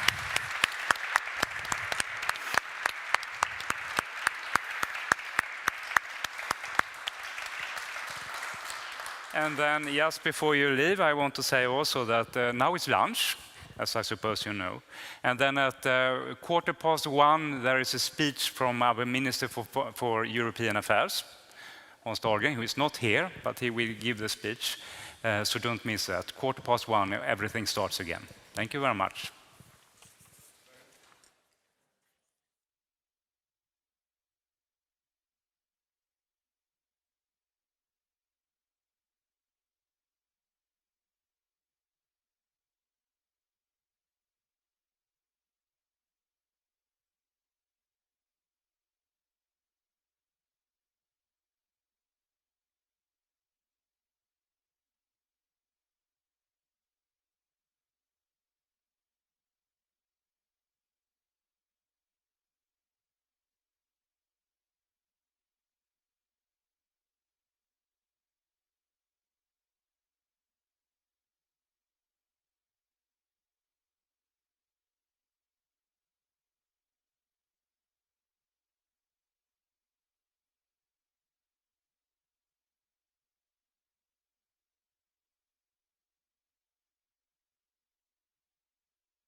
Så där någonting, då ska jag nog...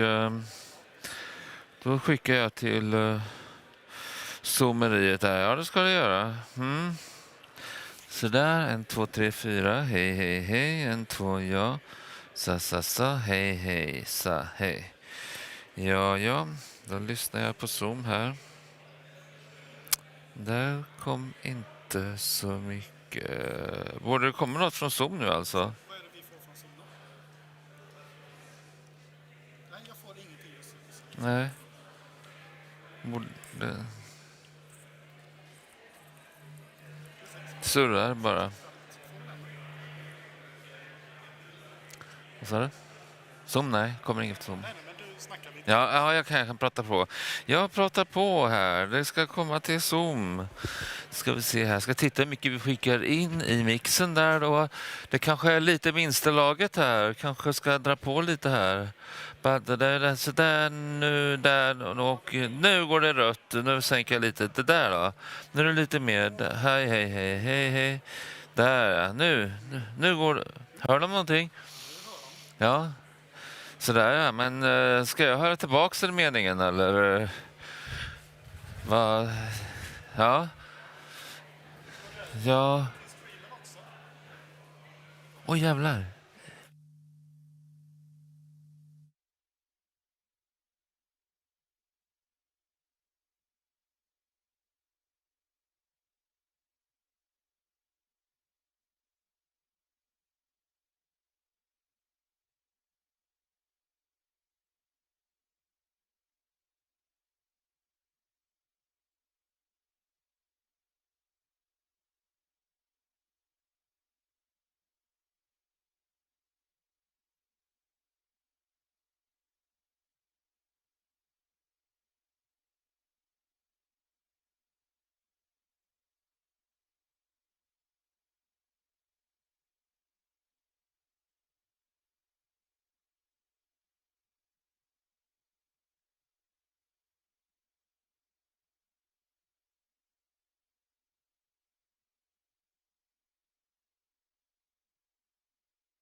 Welcome to the second half of the EU Day Lund. It is now my pleasure to introduce Hans Dahlgren, Minister for EU Affairs, who is with us from Stockholm and streamed to all the premises and all the different sessions of this conference. You have the floor, Hans Dahlgren. Well, thank you very much. As you said, I'm talking to you and seeing you also on my screen here in the Prime Minister's office at Herkulesgatan in central Stockholm. But I'm well aware of what's going on in Lund, and I must say that I'm quite impressed by this initiative, this EU Day in Lund initiative, because raising awareness about what's going on in the European Union, that's an incredibly important undertaking. And it's very much actually in line with what many of us are trying to do, particularly this year, within the framework of what we call the Conference on the Future of Europe.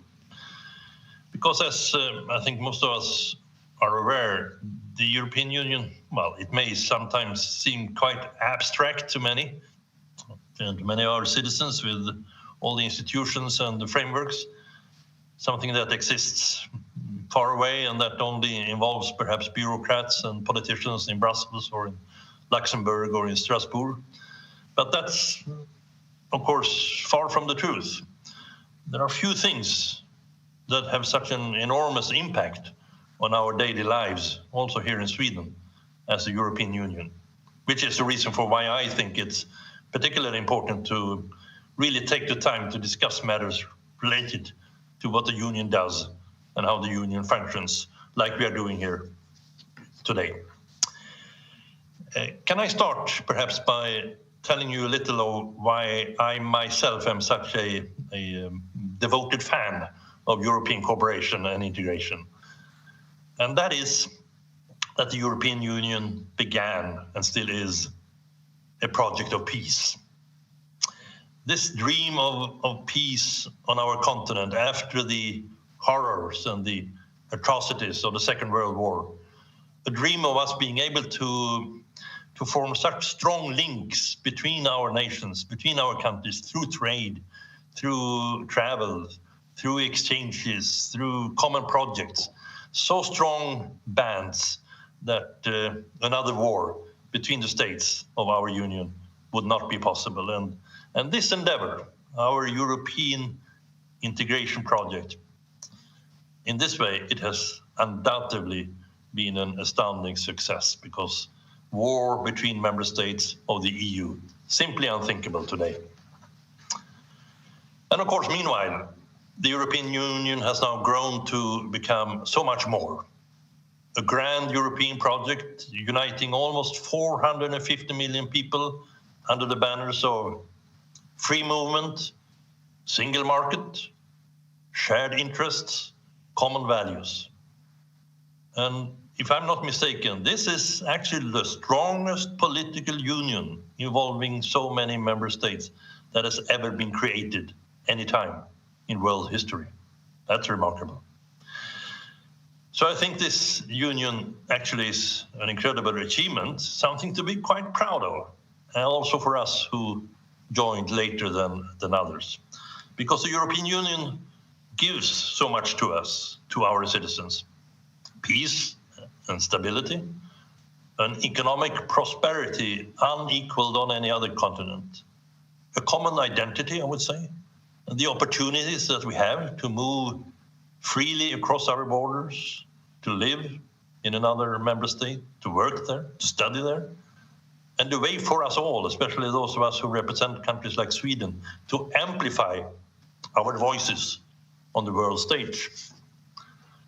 Now, when it comes to, let's say, the more immediate challenges that are facing our union, I believe in what I call a practical approach, that the EU must above all provide concrete solutions to the daily problems that many of our citizens are struggling with today, and that cannot be dealt with just in one individual country.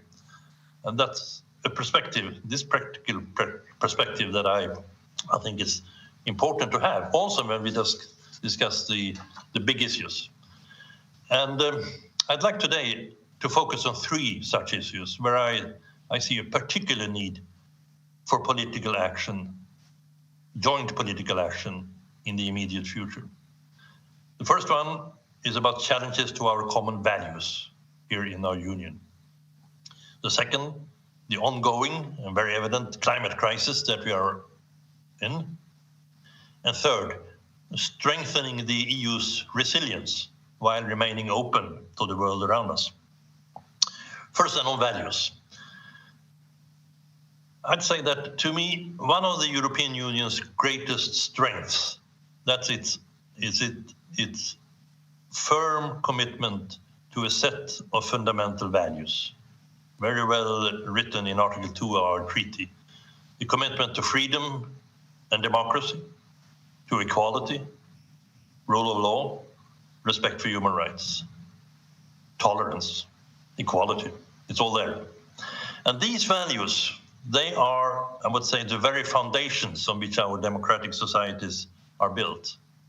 They are not exclusively European values, but they are and remain the values of the European Union.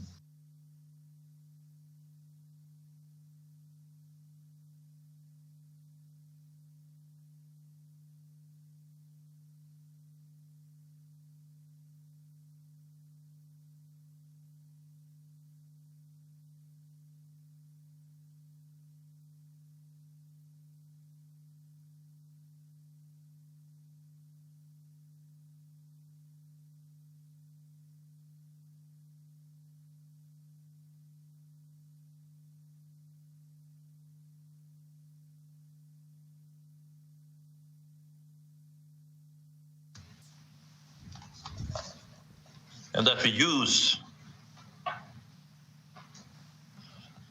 sorry, there was some interruption there. I don't know what really happened there. I hope you heard about what I've said so far. But I wanted to say it is imperative that those of us who believe in our common values also do all we can to safeguard them, and that we use all the tools that we have at our disposal to do this. Because if the fundamental values of the EU are eroded too much, the basis for our whole cooperation will also weaken. So that's on the values. My second point is about the climate. That's really an existential issue that dwarfs all others. Making this transformation, the necessary transition to a climate neutral society, that is actually the greatest challenge of our lifetime and highly necessary. Because the message from the scientists, it's absolutely clear. If the current trend continues, our planet will be uninhabitable for future generations. I saw a report the other day from the World Bank that showed that over 200 million people are at risk of being internally displaced by 2050 as a direct result of climate change. A terrible development. Talk about refugee crisis as a result of this climate crisis. I'm glad that the EU is taking substantial steps to limit emissions. And the climate package that was presented by the Commission this last summer, Fit for 55, as they call it, it contains many significant initiatives. And I'm happy to see also that many member states are themselves making firm commitments in this right direction. But I must say that after having read the IPCC report this summer, I wonder if we don't need even more than this. But I've also seen, not least here in Sweden, how the speed of transformation into renewables has been faster than many of us expected from the beginning. And that also gives cause for optimism, that it will be possible to solve this issue before it's too late. My third point is about resilience. This topic has become very relevant, I would say, particularly in the wake of the pandemic. And there is now quite a lively discussion going on in our union. And one term that is often used here is, of course, strategic autonomy. Sorry, I even have a hard time pronouncing that. Strategic autonomy. And that's a concept which we've had some issues with here in Sweden. And I'll soon come back to them. But first, let me say, I think it is really a good thing that we are now considering various steps and take various steps to strengthen our union's resilience. And it is imperative that the measures that are put in place to make sure that we have what we need when the next crisis comes, be it a pandemic or a natural disaster or something completely different, that we are better ready to face the consequences. There's nothing wrong with that.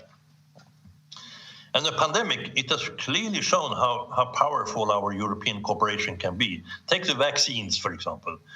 For a country like Sweden, it had been absolutely impossible to acquire so many safe and effective vaccine doses in such a short amount of time just by ourselves.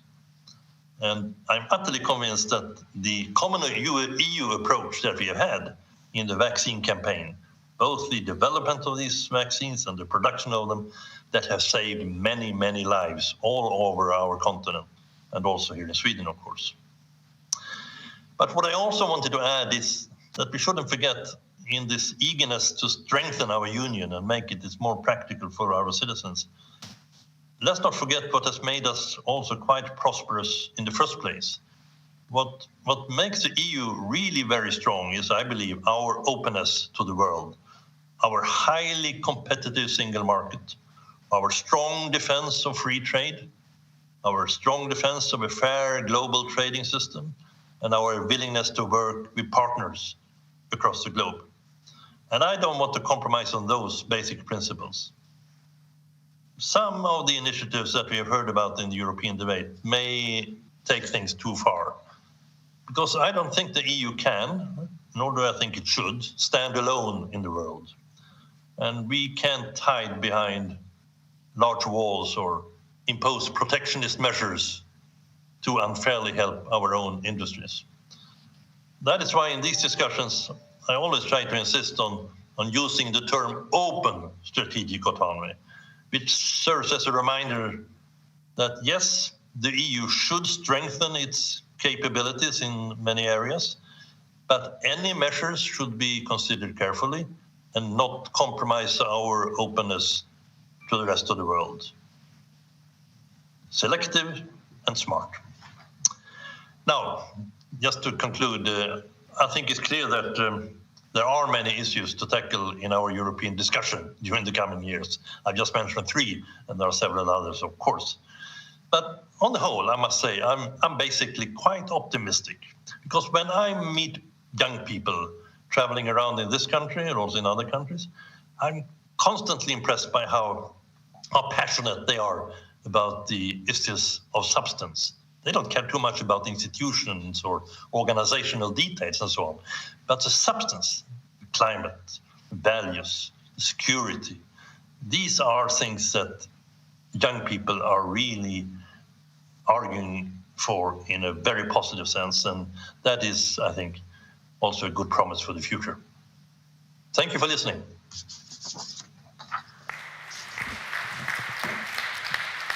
Thank you very much, Hans Dahlgren, for sharing your insights and joining us from Stockholm. We now move on to the various sessions, and if you were unsure of which session to attend, you can always ask the people, the staff, in the white t-shirts. And from my side here in the university building, we have a session called Climate Neutrality 2050, What does the EU climate policy mean for Sweden? And for those of you attending this seminar online, we are very delighted if you send in questions via Menti. And the Menti code is as stated here, 64281798. I repeat, 64281798. And for those of you that are present here in the aula, please raise your hand at the panel so I could address hand microphones to you for you to ask questions later on. Let's see now if we have the first speaker with us. I'm waiting for a hand signal here. We have with us 3 speakers here today. 2 are coming with us via link, and 1 is here physically in the university building. So with us here we have today, I'm going to say the names, so now I can see her, so I think she's joining us. The first speaker is Jytte Guteland, who's a member of the European Parliament. And we also have with us here today Lena Ney from the International Institute for Industrial and Environmental Economics. And we have with us Christian Danielsson, Head of European Commission Representation in Sweden. And now I hand over to Jytte Guteland. Thank you very much, and thank you to the organizers for having this day and focusing on what I believe is the most important discussion of today. I'm very honored to take part of this seminar and talk about the climate and how we work from the European Parliament side. It is very timely that you have this conference because we are approaching COP26, as you all know. For me to participate there, it is actually only a week, but it will already start next week. And also because of it is very timely because the climate package has been launched by the European Commission and is discussed, and we will now work with the different sectorial legislation during the year that we have ahead of us. So it is extremely important to talk about how all this will affect Sweden and what is important for Sweden and how we can work jointly together on this. I would like to start with the climate discussion in the European Parliament ahead of COP and also the sectorial legislation. And then I will maybe touch a little bit about my worries, and that will also be a bit on the discussion on the energy and the energy prices in Europe. And then I hope that we will be able to have a discussion also between the panel and also you who joined the seminar and webinar.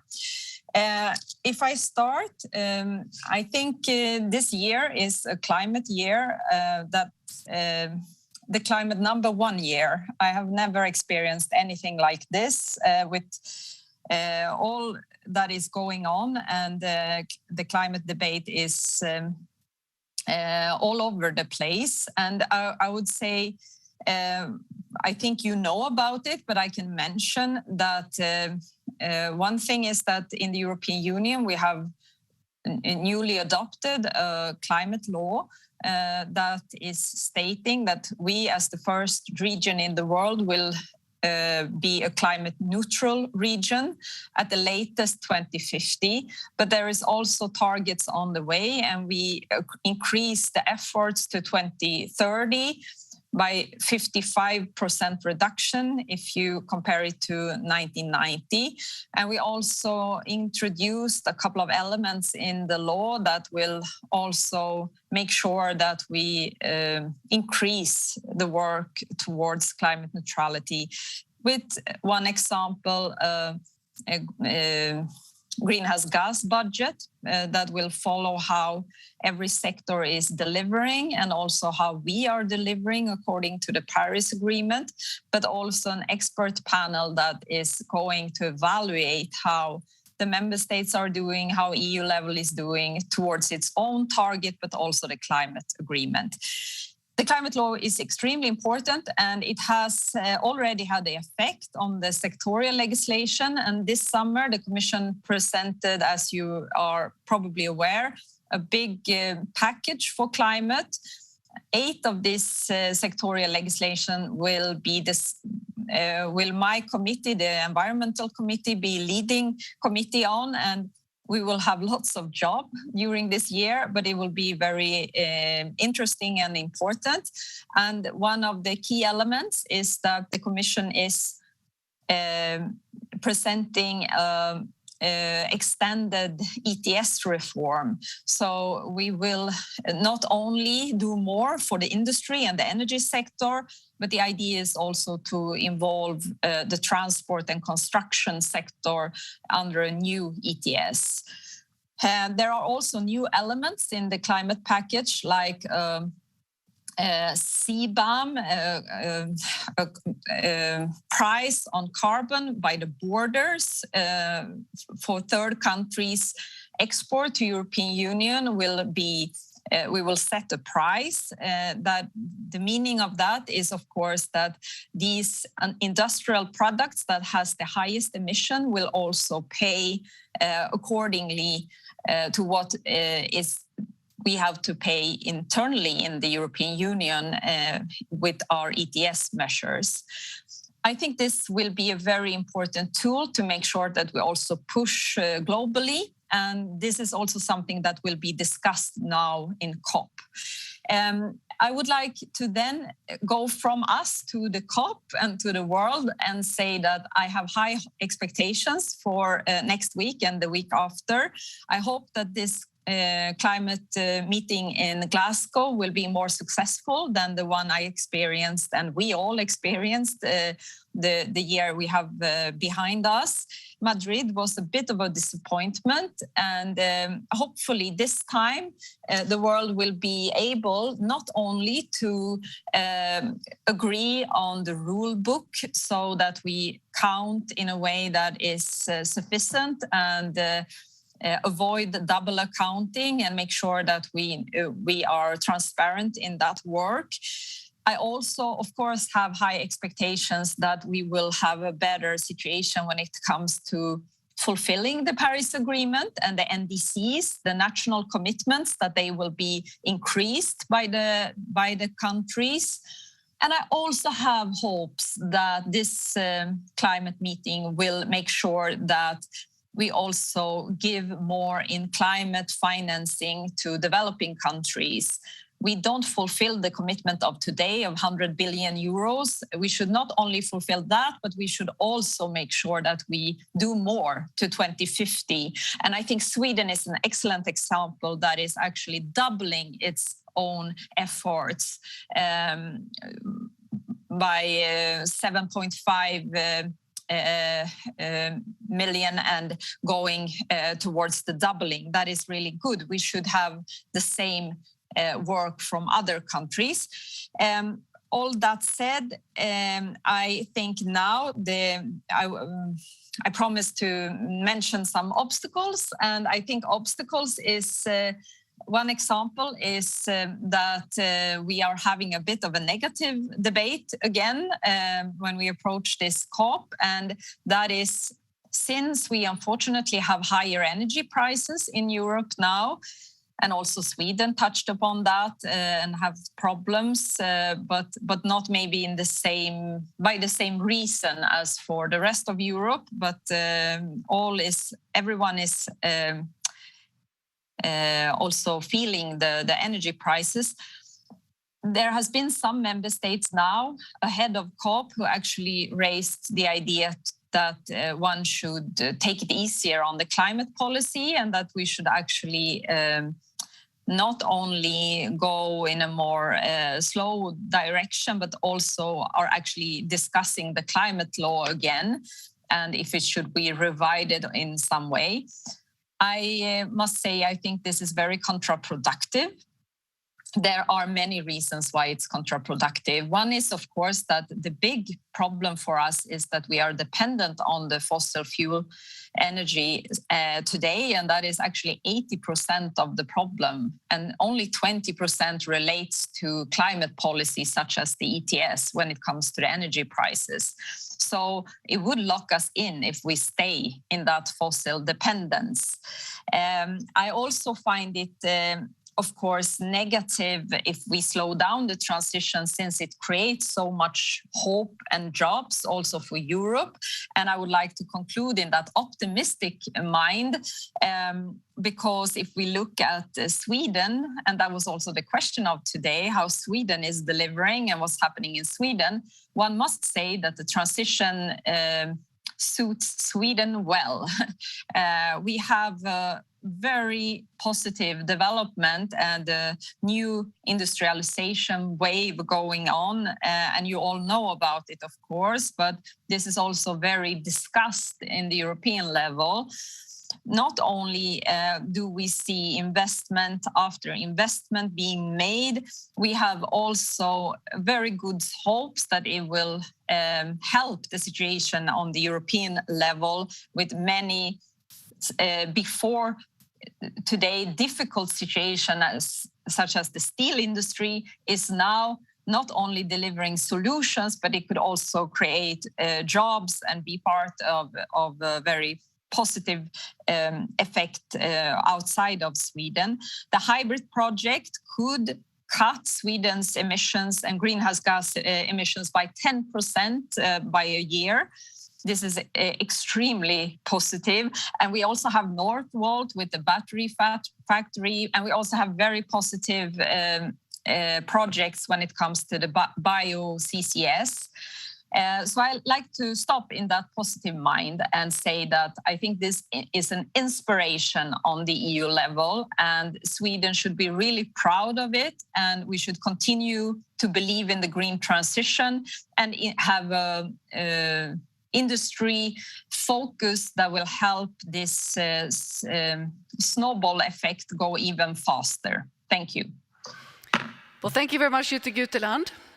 It is now my pleasure to introduce here on stage Lena Ney, Professor and Director of the International Institute for Industrial Environmental Economics. The stage is yours. Thank you very much. It's really an honor to be here today. It's a very special day. The European has decided to become the first climate neutral continent no later than 2050. The ambition is high, but it's necessary if we are to meet the climate challenges that we meet and face today. And a transition to climate neutrality is urgent. So how can we support such a transformation in a best possible way? What can we learn from research when it comes to transitions and processes of transformative change? Well, key to transformation are shared visions, providing a direction to where we are heading. And in addition to that, long-term policy frameworks, providing stability over time. And EU is providing and emphasizing such a shared vision towards climate neutrality. A vision that is translated into ambitious goals. The European Climate Law, the European Green Deal, the EU goal of becoming climate neutral by 2050, and the target of reducing net greenhouse gases emissions by at least 55% by 2030. In addition, the European Union is active in a number of climate actions. As we heard before, the ambition of strengthening and further developing the European emission trading scheme, the Fit for 55 package. In addition to that, the European has launched the EU taxonomy to help investors identify and compare sustainable investments through a common classification system for environmentally sustainable economic activities. Moreover, the EU is discussing carbon border tariffs. What I want to say is that the European vision, the law, the policy framework, and additional activities provide a prominent and a clear direction of where we are heading. The EU member states are bound to take necessary measures at national levels to meet these targets. And the framework also provides predictability for investors and other economic actors.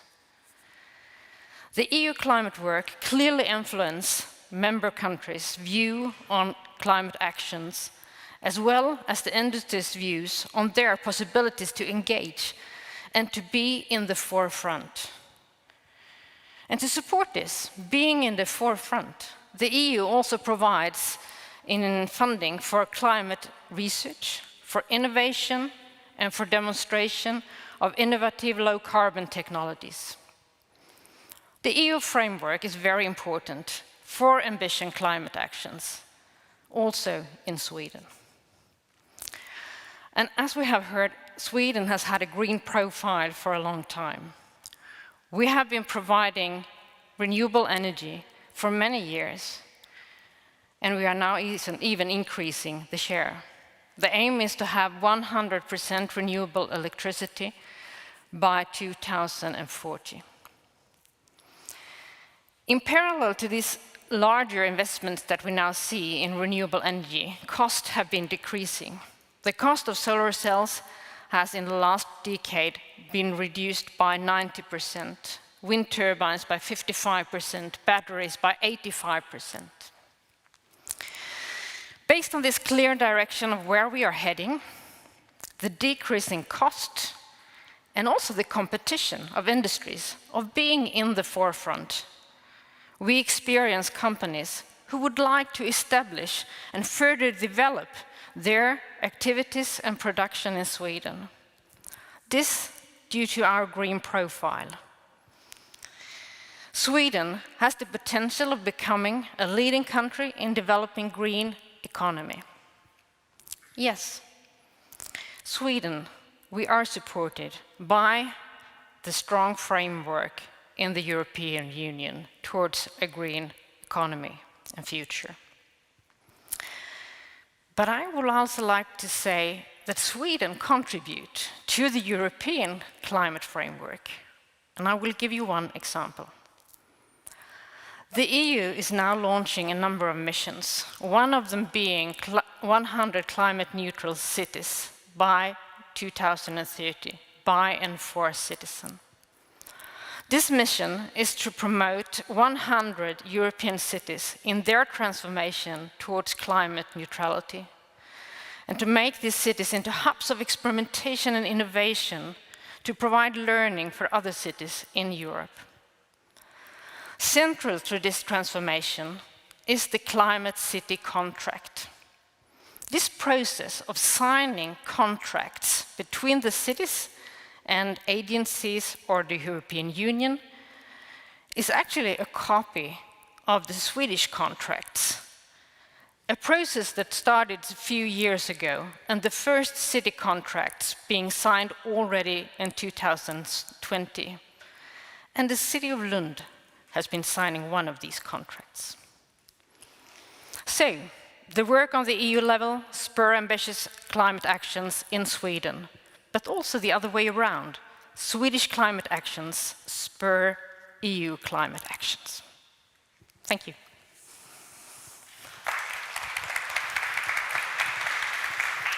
Thank you very much, Lena Ney. And now the stage is for Christian Danielsson from the EU Representative's Office. Yeah, thanks a lot, thank you. And I think I can be very short because I think it's been excellent introductions. Let me just make perhaps 4 points.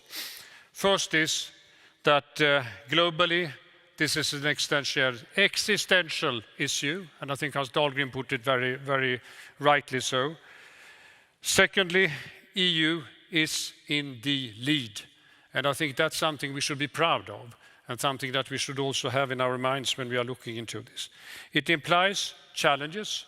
They are substantial, but it's also opportunities which are great. And I think Jytte Guteland pointed to a number of them. I would argue that you see this not only in Sweden. I was just very recently in France, followed the discussion there. The thing that comes out when talking about the economy are the opportunities that electrification of the transport sector will give for France. This is jobs. This is also going to allow us to continue to prosper, and it will allow us to continue to be in the lead. The third issue I would like to mention is the EU's role. As far as I see it, EU has 3 roles here. One is to set out the rule book. That is the climate law. That are all the elements now in order to fulfill what is in the climate law, the objectives that Jytte pointed to. The second issue is to guarantee a level playing field. What is binding us very much together is the internal market. We need to see to that there is not going to be carbon leakage, and that we have a level playing field for the new industries, for the new opportunities that are going to grow, and therefore the so-called CBAM, this adjustment mechanism with the border, is so important and so essential. And the third element, or the third role for the EU, is support. Support for the investments, and that is what the Recovery and the Resilience Fund, the 803 billion in current prices, is about, to a very, very large extent, 37% of it. This is what the EU budget is about, 30% of the EU budget, the 1.2 trillion euro over 7 years, is about this. And this is what the Climate Solidarity Fund is about, namely provide funding for investments, for innovation, for research, but also help those households that are poor, that are going to suffer, that they are able to take the transformation that they will have to face with issues such as fuel prices going up, or for that sake, heating going up as a consequence of the transformation. And I stop here. Thank you.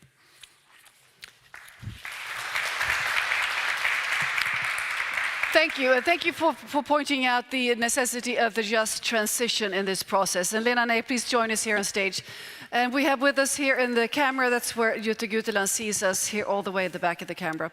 So Jutta Guteland, I'd like to start with you. The Fit for 55 proposal, is it really strong enough? And which are the biggest obstacles to tackle to get this to work? Yes, I would never say it's strong enough. I think no one, and that is also what IPCC panel was stating in its latest development report this summer, no country is doing enough, and that goes also for the European Union and our member states together. But it is going closer to what we need to do, and I also have a strong feeling that with good development and good negotiation around these sectorial legislation, it is also possible to overachieve the target. And also when we see the completely different discussion today, if you compare to last legislature in the European Parliament around the optimism on the industry and the development in the industry, I have good hopes that it could be the same in other sectors as well. If we start playing, if we really get this going, I think it will deliver more. But what I'm afraid of is actually that this year will be a little bit like it's usually done. We have a proposal from the Commission. Then we have a slightly more optimistic or more ambitious European Parliament. And then the member state devote themselves to watering it down to the lowest ambition. And then we have negotiation where the Council will work hard on its mandate to water it down. And that is not doable this time. We cannot do that because we need to deliver under the climate law and we need to overachieve it, not water it down. Thank you, Jutta Guteland. Overachieving, it sounds wonderful to all of us, I'm sure. I'm turning now to Lena Ney. In terms of this climate neutrality 2050 goal, do you think this will, how do you think this can and will facilitate industry transition in a speedy way? Is it going to happen fast enough? And how important is this goal that has been set? I think that the framework that has now been developed, based on a vision that we're really going to be climate neutral, is very important. And also that it's shared among the countries, and it's strong in the way that it's a long-term framework. That's really important, but that is not enough. and we need really to support in different way, more on a national level, and we need to make sure that we develop a policy framework that will support industry and other actors. But then I think there is something more in this that I very much hope for, and I think maybe what we see already, it's sort of the competition between the industries. The triggering it of it all. Yes. That everyone really would like to be in the forefront. It comes with industries, but also with cities, I would argue, within Europe. And I think that is something that we need to make sure that we support this competition in a good way. Thank you very much. I was recently a keynote speaker for the Swedish Business Sweden in Japan, in Tokyo, over Link. And it was very clear that what's happening now in Sweden is really acting as an engine for transition in Japan in terms of electrification, et cetera, et cetera.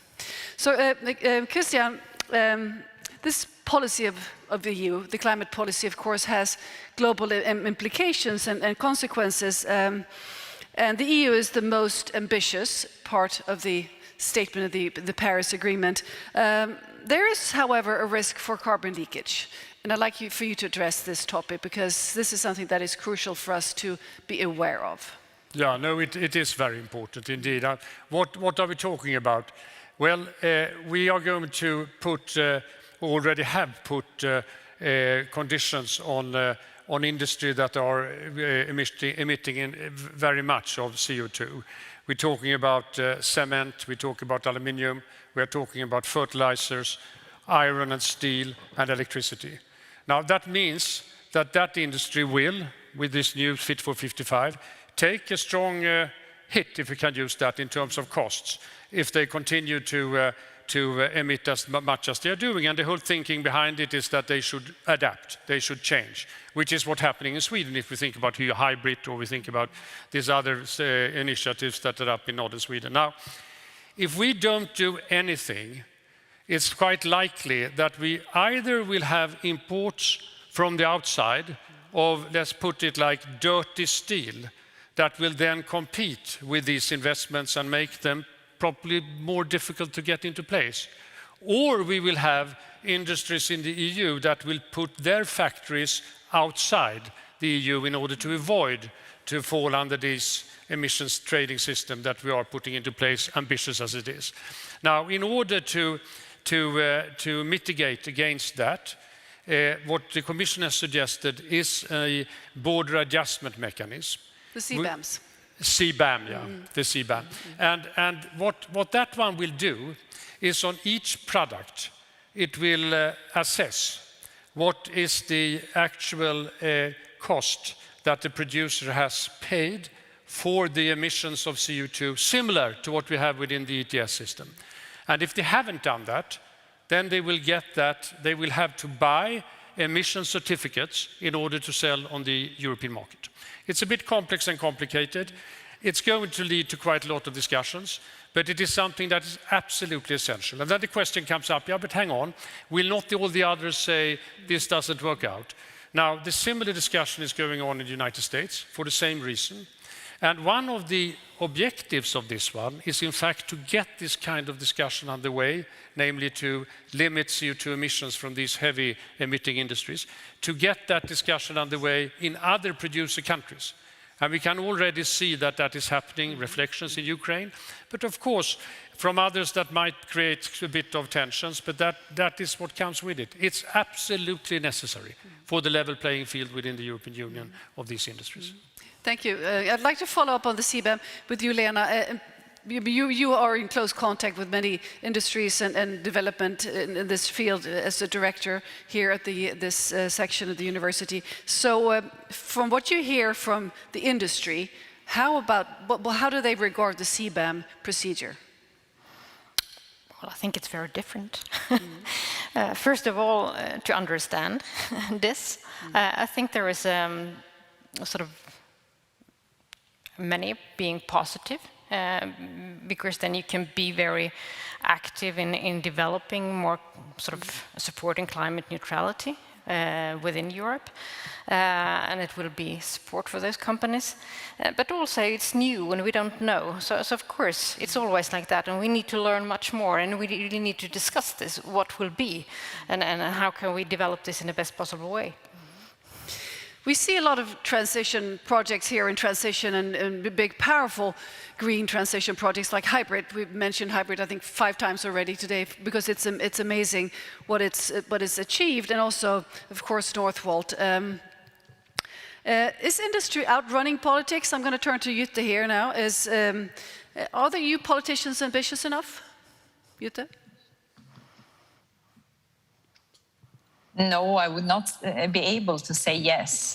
Unfortunately, I would wish that I could say that. But I want to point out what I also mentioned earlier, and what's been said also during the discussion, that there are many good initiatives going on now. And we have a really different situation if you compare it to a couple of years back. And the European Commission is really taking an initiative to change the leadership and to be in the front line in the world. And we must acknowledge that, and that is something that is gives me hope that not only this COP could be better than the last one, but also that the upcoming years can deliver more and more. But we should not stop now and think that we have done enough with the climate law and the climate package. We really need to overachieve what's been done. And with the negative debate from Poland and others at this moment on the energy prices, we need to be cautious and see that this could stop the momentum a bit, and that's too negative. We can't afford that for climate. Then I also like to say that I'm very proud about Sweden and the industry, the new industrialization that is going on, and also the Swedish government who actually push a lot in the council. And I think this doubling of the climate investments by, so we now invest 15 billion Swedish kronor is a good, also something very important in front of COP, and it should also be mentioned.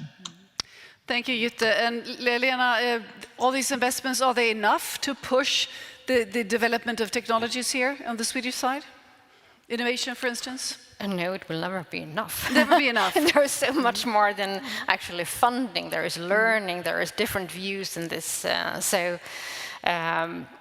It's one out of many things that needs to be done. We need to work in many different ways to make progress and to be climate neutral. Thank you. Let's take a question from Menti here, and after that I'm going to turn to you in the audience. So be prepared, we will have a person with a hand microphone here handed to you. So we have a question from the audience viewing this online. How to balance between views and lobbying of single EU members and the direction of the EU in general, such as the importance of the forest industry in Sweden versus the new EU taxonomy? And I'm going to start with you, Christian, on this one. Yeah. How to balance? Well, I mean, it's a natural thing that those who have interests are making their views known in a process when the Commission is preparing something, or for that sake, when member states together with the European Parliament are discussing a piece of legislation or any another initiative. And there are rules for how that should be done, and I think that is how the balance is being struck.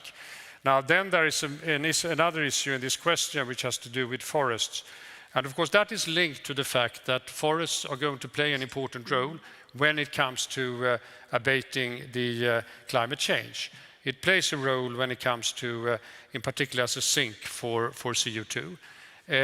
But also when it comes to the whole issue of substitution, where the products of the forest are going to replace steel or concrete in building. And it plays a role also when it comes to renewable energy, where of course Sweden is the best example of using in a circular way, using the forest for heating and so on and so forth. Now, in the discussions now on the Fit for 55, I'm sure that we're going to have a discussion about the forests, but that will be more on where is the balance going to be. In this proposal that the Commission has put on the table, we have put what we think is the right balance after having listened to everybody. How much should be sink of the CO2 emissions should be compensated by sinks in the forests or in land? How much should be in the form of emissions being reduced? Now, I can imagine that, for instance, Sweden and Finland will argue that the proposal that the Commission has put on the table is too much balanced towards taking too much responsibility for the sink. There will be others saying there is too much when it comes to the emissions, and that's logical in a negotiation. In the end, what from our point of view, from the Commission's point of view, what is essential is to reach the objective, which is to reach the 55% reduction by 2030. If then that leads to a change in details of the proposal, that will be the natural sort of result of a negotiation where Jutta will be on the European Parliament side and member states will be on their side. Thank you. Any comments from you, Jutta, on this question? Yes, on the forest, I think what's been pointed out is completely true. It is really important that we strike a balance here, where we see that there is an important discussion in the European Union on protecting the forest and also make sure we can use it as a coal sink to a higher extent. also the biodiversity dimension is, of course, really important. On the other hand, I think the Swedish perspective that we do have a sustainable way of managing our forest if you compare to others, and that we also found a model where we replant forest in a much more higher extent than anyone else, at least if you compare not to the Nordic part of Europe. Then I really think it is important also to listen to that experience from the forest industry and from the Swedish perspective, because we will need that sector also for biofuels and for different type of products, and not at least when we have the big renovation wave in Europe. We need to substitute the plastics and other materials, fossil materials, with forest materials, and that needs. Then we need also to manage the forest and use it. So it will be a balance, and I hope that the debate will be like that. I hope it will not be a blame game or come to this situation where one neither don't listen to Sweden nor have a very ignorant view of what the Commission is trying to do. So I hope we can find a good dialogue there that will gain climate and also the biodiversity targets as well. Thank you all. This is not an easy task, I understand that.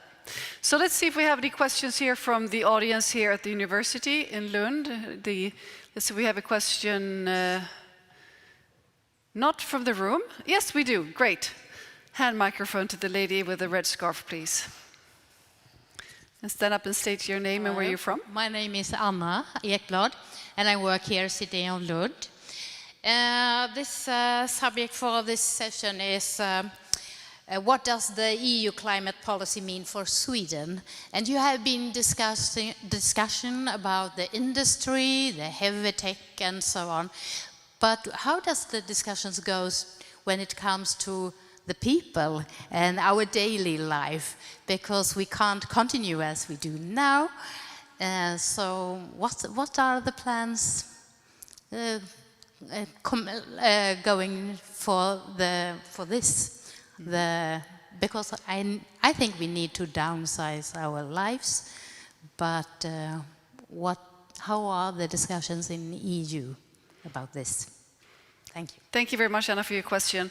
And Jytte, do we talk with, Christian mentioned the just transition previously, and of course this is a way of changing our lives profoundly in many aspects. So what is the talk in the EU corridors about what is demanding, what demand there will be put on us as citizens to change our habits and lifestyles? Jytte?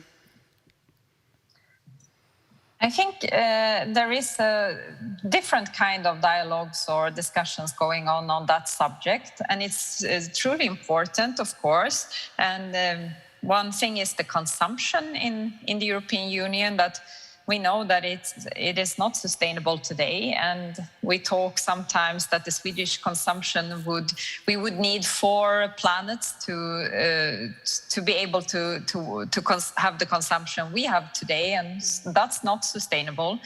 We need to find ways out of this and more sustainable lifestyles, consumption, and the way we live together. But we do also know that lots has to do with transports and also the food and the food chain and also buildings. And when it comes to the transports, the Commission is doing a lot. One thing that has a very important dimension here is also that the Commission is proposing something that we from the Parliament and me and my group has really pushed for, so we are really happy. We will get an ETS system also for the shipping sector. And that is a really good start here also when it comes to imported goods and make sure that it is done in a more sustainable way. Today, sometimes products might be very cheap, but they have emitted a lot, and also during the transport.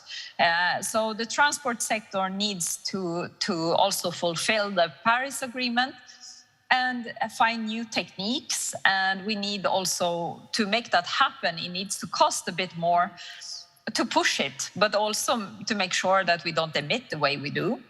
And then on the consumption, we also need to have more sustainable, another discussion that is going on is the business models.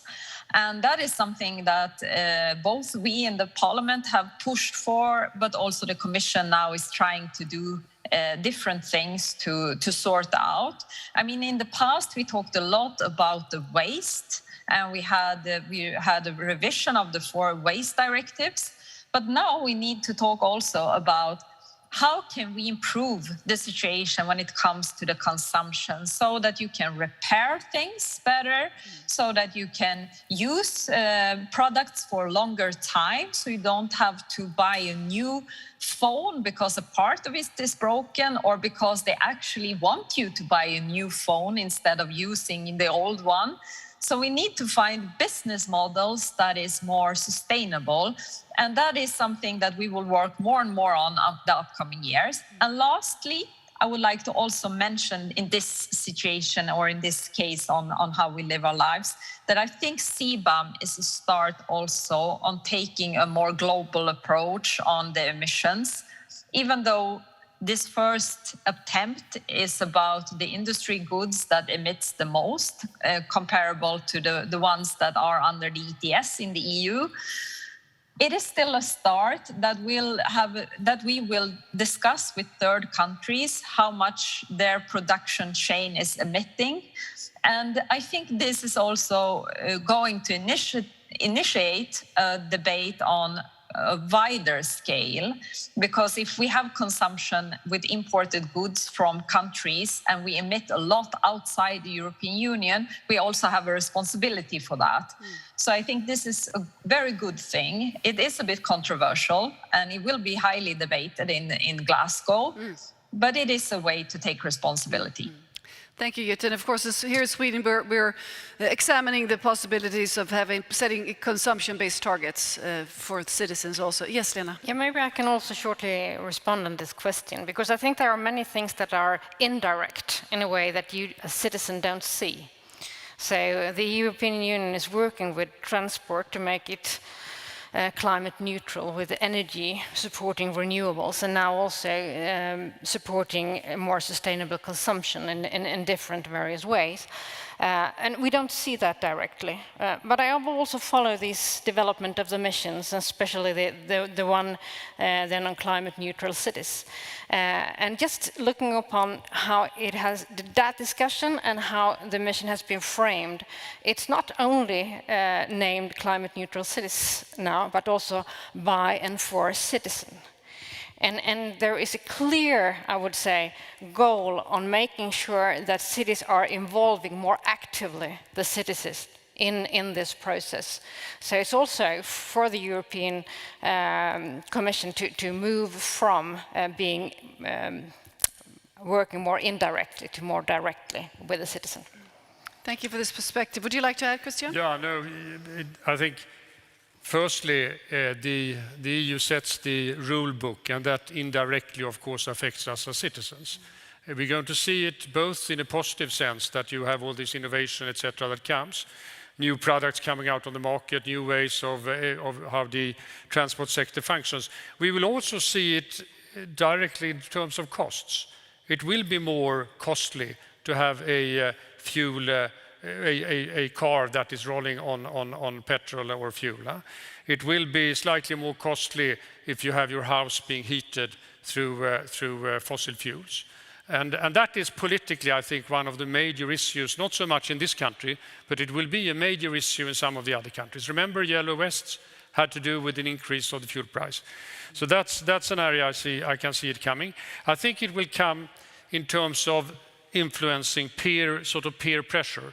I think this, what you mentioned, Lena, about the cities is very, very interesting, because that one has a sort of snowball effect. Lund is one of those cities, if I remember it rightly. And of course, that influences other cities around. It can be done in this way and so on and so forth. And then I think it's also going to have quite an effect in terms of the snowball effect in industry.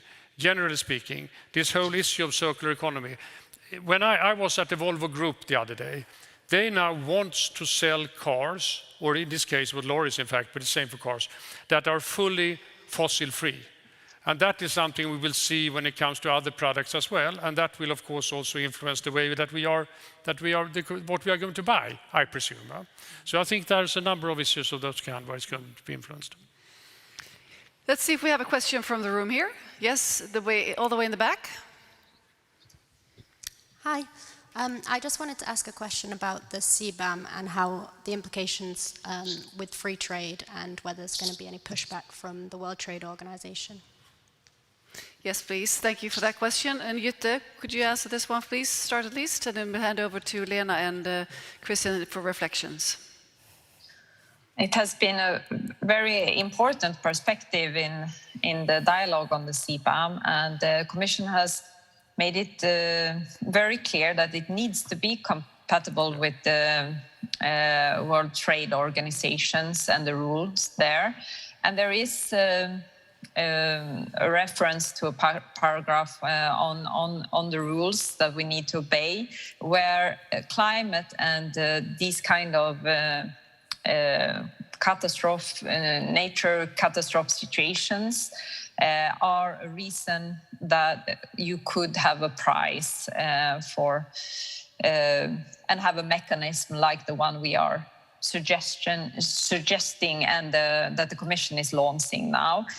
So yes, it will be in compliance, and it will be definitely designed in a way so it fulfills the needs not to break any rules in that sense. Thank you. Would any of you like to add to that answer? Yes, please. Just to add that I think you're absolutely right. I mean, the Commissioner said the same. But it's important to this is not tariffs.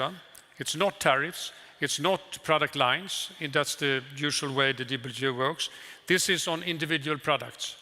So this is about factory X production that is going to be looked on and assessed whether that one has contributed to the lowering emissions in a similar way that EU, or paid costs for having emissions in a similar way that EU producers has.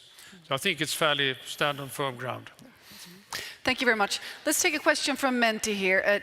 It's also relating to consumption. What can be done in regards to the pollution caused by the textile and clothing industry? It causes a lot of pollution and waste outside of the EU. And well, that would be related if the CBAM mechanisms are in place. What consequences could that be for the textile industry, Christian? No, I mean, textile industry is not going to be covered. Not yet. One element of it, but that's indirect, is the fertilizers, but that will not be covered directly.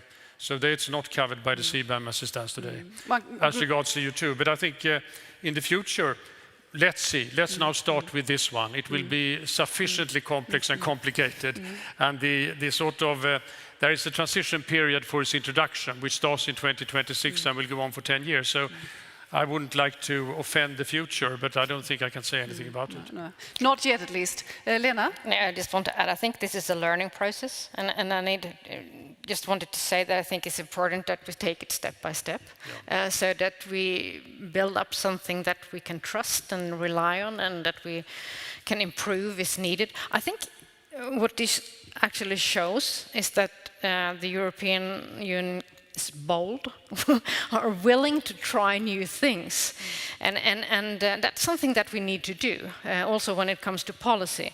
But we also need to make sure that we evaluate and make sure that we have the trust in the systems that we introduce.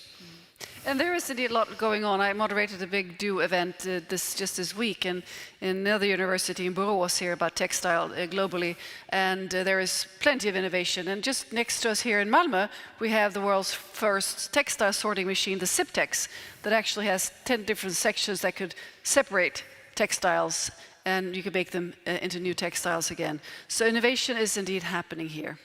Let's see, do we have more questions from the Menti? Yes, we do. There's more to CBAM. On the topic of CBAM, what implications will this have on free trade? Well, that's a question we had already. Pushback from the Maybe I could add something there. Yes, we will have pushback from those who are big producers of I can see the Russians coming, I can see the Turks coming, I can see the Chinese coming. Now, some of them will not come in WTO. Russia is not part of WTO. And I can see some of the others coming as well. And that's where we should have the discussion as well, as you mentioned, Lena. Jutta, any additions on and reflections on the pushback? No, I think what's been said is what I would have wanted to say, so it's fine. Good, good. All right, see if we have one more question from the Menti here. Or from the audience. There is still a few minutes to go for more questions. You're happy as it is. I'd like to turn back a little bit to the forests, because in the think tank that I'm a chair of, Global Utmaning, we did a compilation of all the plans that are on board for taking out biomass from Sweden. And if you compile all the plans from Fossil Free Sweden and other actors, we see that there is roughly 50% not enough. I mean, we have too much in the plans than we have biomass. And of course, this goes back to what we talked about before on the taxonomy and the plans for this in the EU. So in terms of innovation here, Lena, how can this really push even more innovation when it comes to using biomass more wisely and also maybe using other types of material in a circular manner, not taking virgin materials out? It's a very complicated question. It is. And this is because the problem is very complex as such. And then there are no easy answers for such questions. But I think it's important, and when we are talking about transforming our society, we need to look into a number of different things. I think sometimes in this discussion, we forget about efficiency. Energy efficiency, for example.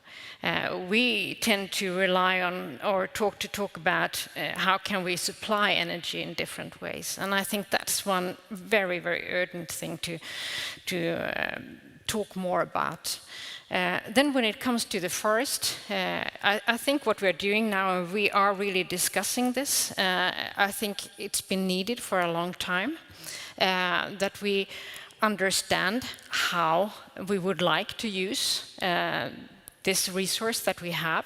As we already have said, we need this resource for changing our society when it comes to this construction, for example, but also other type of materials. For sure, we will need the forest for that. But we also need to make sure that we plant more trees and that we have a more sustainable forestry industry in our country. And we need to find a balance in this, as you said before, in taking the right steps forward. There are no easy answers, I would say, in this. Sorry for this. That is absolutely correct. So I'd like to end with asking you, all three of you panelists here, a question about what's happening in Glasgow. Jutta, if I turn to you, hopes, one sentence, expectations. What do you think will happen in Glasgow in terms of what we're talking about here today? Really pushing the EU strategy and getting this in place. Yeah, three things that I think is essential for calling it a success. One is that we have the NDCs in place for fulfilling the Paris Agreement, and that's hard work to get the countries to agree. And then the rule book that we conclude the work from Paris. So we have a decision around that. And then also better on climate financing, because I think that would be essential also for developing countries to be able to do their part. So these three. And then one big hope is that we also will have discussions on how to work with future, more better tools like the ETS, connect it with all the countries in the world. It's a big dream of mine. If we can't have a CO2 tax or price, then at least use something that works the same way and connect it between the countries. So I hope that there will be fruitful discussions on how to have that as a next step after this COP. Thank you, Jutta Guteland, and let's turn to Christian, sorry. Yeah. What do you say about the Glasgow hopes? No, I hope that Europe will be of inspiration for the others, in particular when it comes to the emission trading system, as Jutta pointed to, and that could inspire to discussions and reflections on how we can get that being reached out to further countries than within the European Union, and thereby addressing the whole issue of the cost of carbon. I think this issue about the financing is essential. $100 billion was the agreement yearly until 2025. Europe has delivered. Europe has delivered 30 billion US dollar per year. The others has not. And this is essential in order to get the big collective of countries that are going to be affected negatively to join in for the efforts as regards this Paris Agreement. And let me finally say that Anna Stellinger pointed to one thing which was wrong what I said. Russia is a member of the WTO, so now I've said that. Lena Ney.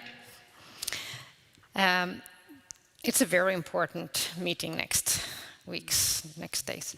But I think we also need to understand how difficult it is. And the importance of EU coming there saying, yes, we can and we will, and to inspire the rest of the world. Because what we may not can do globally, at least we can do and start and do major things within the EU. And I think that's really important to show. Well, thank you very much for sharing your insights, Lena Ney, and also you, Christian Danielsson, and Jutta Guteland with us via link. And thank you for asking questions here in the audience and also on the Menti app. And well, we'll see how it goes in Glasgow. Let's keep our fingers crossed. Thank you for now. Let's take a break now and go to coffee. And again, let's look in your planning where you're going to head, because you have your coffee break and your coffee in the venue that you're actually headed towards next. So, revise here. The coffee break is now for all of us in Tingnes Matsala. So we start again at the different sessions at 3 o'clock. So the coffee for all of us is in Tingnes Matsala. Thank you very much.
Welcome to this session framed as Lund Asks. It's about the mission for 100 climate-neutral cities by 2030. My name is Katarina Rolfsdotter Jansson. I am chair of the think tank Global Utmaning, and I'll be moderating this session. As a part of the EU Green Deal, the EU has launched this mission of 100 climate-neutral cities by 2020. And it's part of the Horizon Europe program. And of course, the goal is to create climate neutrality as a climate-neutral continent. And in this session, Lund will have use its concept as called Lund Asks, and we are twisting this popular version, which is actually a TV program. So you can send in questions via Menti. I will state the code in a minute, and you can also ask questions here in the audience about this. And we have representatives from the EU, from Viable Cities, and also from the city of Lund. And Lund is one of the 100 cities that have committed to this mission, and it's going to be very interesting to hear very shortly from one of the representatives of Lund to talk more about this mission. But first, I'd like for you to log into Menti, and you see the code here on the screen. I will read it out to you also. It's 88065490. And this is where you send in your questions, and I will get them handed to me here in the monitor. So now, it's my pleasure to introduce Jon Andersson, who will talk more about the background of this work here in the city of Lund, and he's head of the City of Lund Sustainability Unit. And very warm welcome to you, Jon Andersson.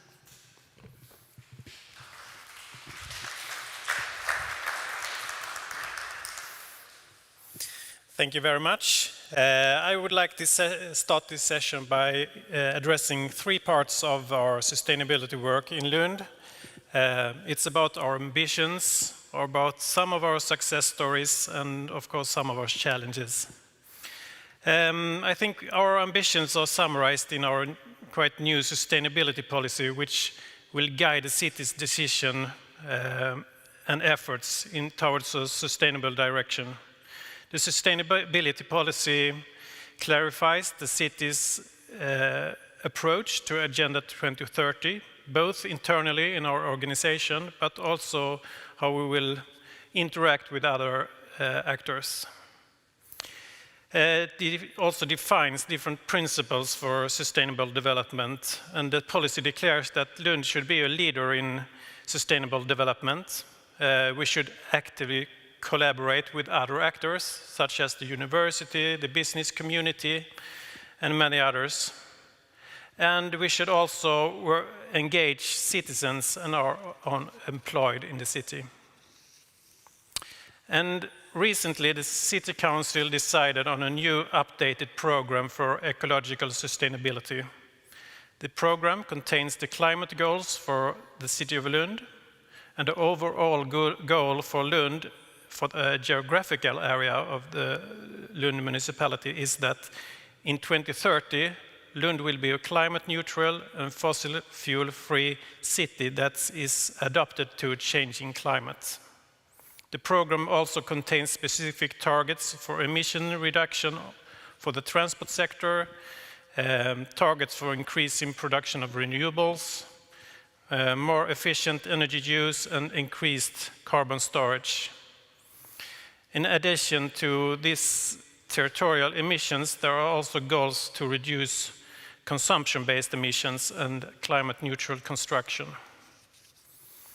Lund is an active member of the strategic innovation program Viable Cities, and together with 23 Swedish cities, we participate in the national initiative Climate Neutral Cities 2030. This means that authorities and other municipalities work together toward the mission of becoming climate neutral to 2030. This work is formalized through a national climate contract that Lund signed last year. But Lund is also an international city, and it's natural for us to work in an international context.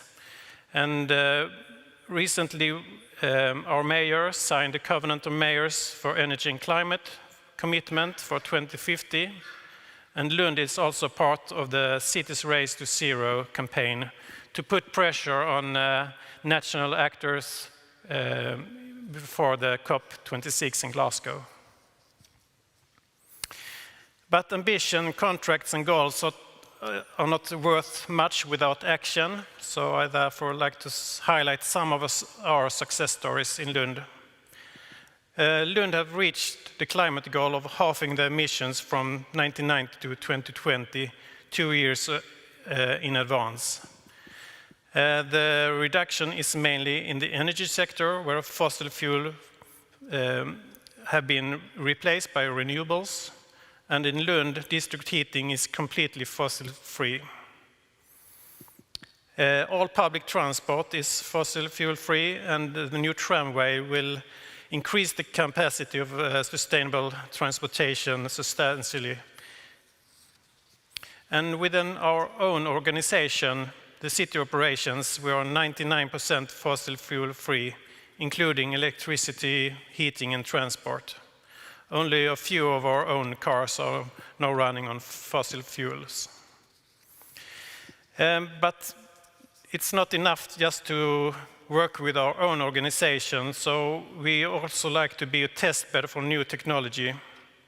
In a new city district, Brunnshög, that is built in the northeast of Lund, the houses are heated by waste heat from the research facilities ESS and Max4. This is the world's largest low-temperature district heating network and will supply 40,000 inhabitants and people working in the area in the future. And we are also testing electric roads in Lund.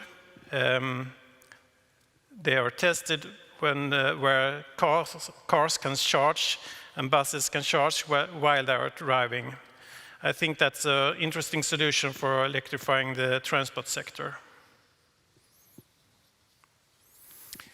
We have had a successful climate work so far, but there are a lot of challenges ahead of us. I think many of the easy parts are done now, but we have to deal with some of the harder challenges now for the next years.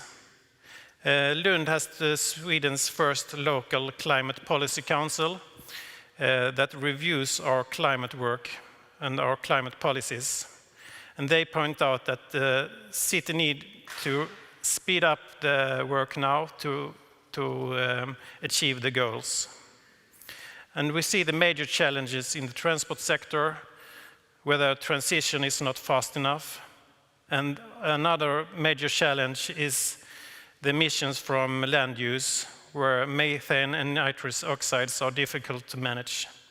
So common to these two areas is that the city's mandate is quite low, and we need to collaborate with other actors to achieve the goals. I think also that we need more knowledge to take the right actions to deal with these issues. So finally, we have high ambitions to become one of 100 climate-neutral cities, but we face, as many other cities, difficult challenges ahead. How can we speed up investments for climate action? How can we involve citizens, business community, and academia? And how can EU, national authorities, and local level support each other to reach the Paris Agreement? And I hope that's some of the questions that we can get help from our panel today. Thank you. Thank you very much, Jon Andersson. Thank you. It is now my pleasure to introduce the four panelists. And with us via link, we have Matthew Baldwin. He's Deputy Director General of DG Move and also Direct Manager of the mission 100 Climate Neutral Cities 2030. We have also with us via link Anders Wijkman, who is Vice Chairman of Viable Cities, is Chairman of Climate Kick, and also he is Senior Advisor to the independent think tank Global Utmaning. Warm welcome to you too, Anders. Thank you. And we have with us also here physically I'd like to encourage you to come up on stage. Hedda Roberts. She's Partnerships Manager of Circle Center, which is a non-profit in Lund that addresses overconsumption through the lens of a sharing economy. A warm welcome to you, Hedda. Thank you, Katarina. And with us also we have Per Mikwits, Pro-Vice Chancellor for Research, Sustainability and Campus Development at Lund University. So 2 of you here physically and 2 with me here in the camera via link. So I have quite a few questions here in my script. So I'm going to start off with some of those, and then I'll turn to you here physically in the audience. You can raise your hand and ask a question to the panelists. And of course, I will also turn to the monitor here and see what questions we have from the viewers online. So I'll first start with a question to Matthew. What role do the cities actually play in the, sorry, the first question goes like this. What is the mission, climate mission, cities, neutral cities and smart cities really entail this entire process that you have started? Well, thank you very much. Delighted to be with you, if only virtually, in Lund. I'm sorry I'm not there physically. It's one of my favorite Swedish cities. I had a lovely bike ride over there from Malmö a few years ago, and it's a gorgeous place, and I hope you're having a wonderful conference. And thanks for inviting me to this. Very interesting to listen to Jon and all the plans that Lund already has as part of this wonderful Viable Cities Network, which is a superb precursor to all the work we're trying to achieve now with our mission. Let me tell you briefly about what it's about. There's 2 angles to the story. First, of course, is this transcendental, existential challenge we call climate change, and doing everything we can to address it in the context of the European Green Deal. The huge targets we have to meet, 55% reduction by 2030, and this is a binding target, of course, which all EU member states have signed up to, a legally binding target. And secondly is the recognition, I think, of what innovation can bring to this whole story. So finally, the third element, of course, is what cities can bring. And I don't need to tell you, but briefly, 4% of the EU's land area, 75% of the population rising to 85% by 2050. And if you look at the number globally, between 65 and 70% of total CO2 emerging from our cities. Cities, of course, are uniquely placed to lead that vanguard action against climate change. High population density means much more possibilities for energy efficiency and shorter trips. But add to that the ambition and the drive of so many of Europe's mayors, as we've just heard from Lund, towards this. And here you have the perfect mixture of a group of entities, cities, who are determined to lead the EU efforts on climate change, who are ready to take that challenge on their backs and really deliver. But very specifically, compared to a number of the wonderful initiatives we've had going for a number of years, such as the Covenant of Mayors, such as C40 and other things, this is the first mission which is going to work specifically with cities to come up with plans as to how they can become fully climate neutral by 2030. Not 60%, not 70%, 100%, which is in itself an organizational and innovative challenge to cities. And I'm incredibly encouraged by the reaction we've had since we've launched it. The idea is twin objectives, to get 100 cities across the European Union to commit to that. We'll be launching the call for the first 100 cities in November. I'm sure there'll be a number of cities coming forward. I very much hope so. And then we'll have a terrible task, I hope, of picking the 100 cities we'll work with. We will have a consortium of an absolute world-beating consortium led by Climate Kick, which of course Anders chairs, but also including Viable Cities, ICLEI, all the experts on mobility, energy efficiency, and also crucially the financial aspects of this, because we know how much this is going to cost, how difficult it's going to be. So that will be launched in November, and the twin objectives is to use this as a test ground, as an innovation test basis for all cities across the European Union to be there by 2050. Because as you reminded us right at the beginning, Christina, we all have to be climate neutral across the continent by 2050. And if cities can provide a big lead, a big step forward by 2030 in the form of this first 100 going all the way, we think it'll smooth the path for all cities to follow. So that's the goal. It's very innovative for us. We'll be coming with a stack of Horizon Europe money. We began to draw in money from other European Union funding sources, such as structural funds and other mechanisms. And then last but not least, we want, as I said, to work with cities to establish climate city contracts and investment plans to suck in the private finance that we know will be necessary to tackle this very expensive and challenging undertaking. But it's something we've just got to get done. Thank you very much. I'd like to turn to Anders Wijkman. In terms of investments that could feed into innovation, how important is it that we really get funnel funds into to cities in terms of making them transition to climate neutrality? Well, of course, a transformation requires a lot of investments. That's a given.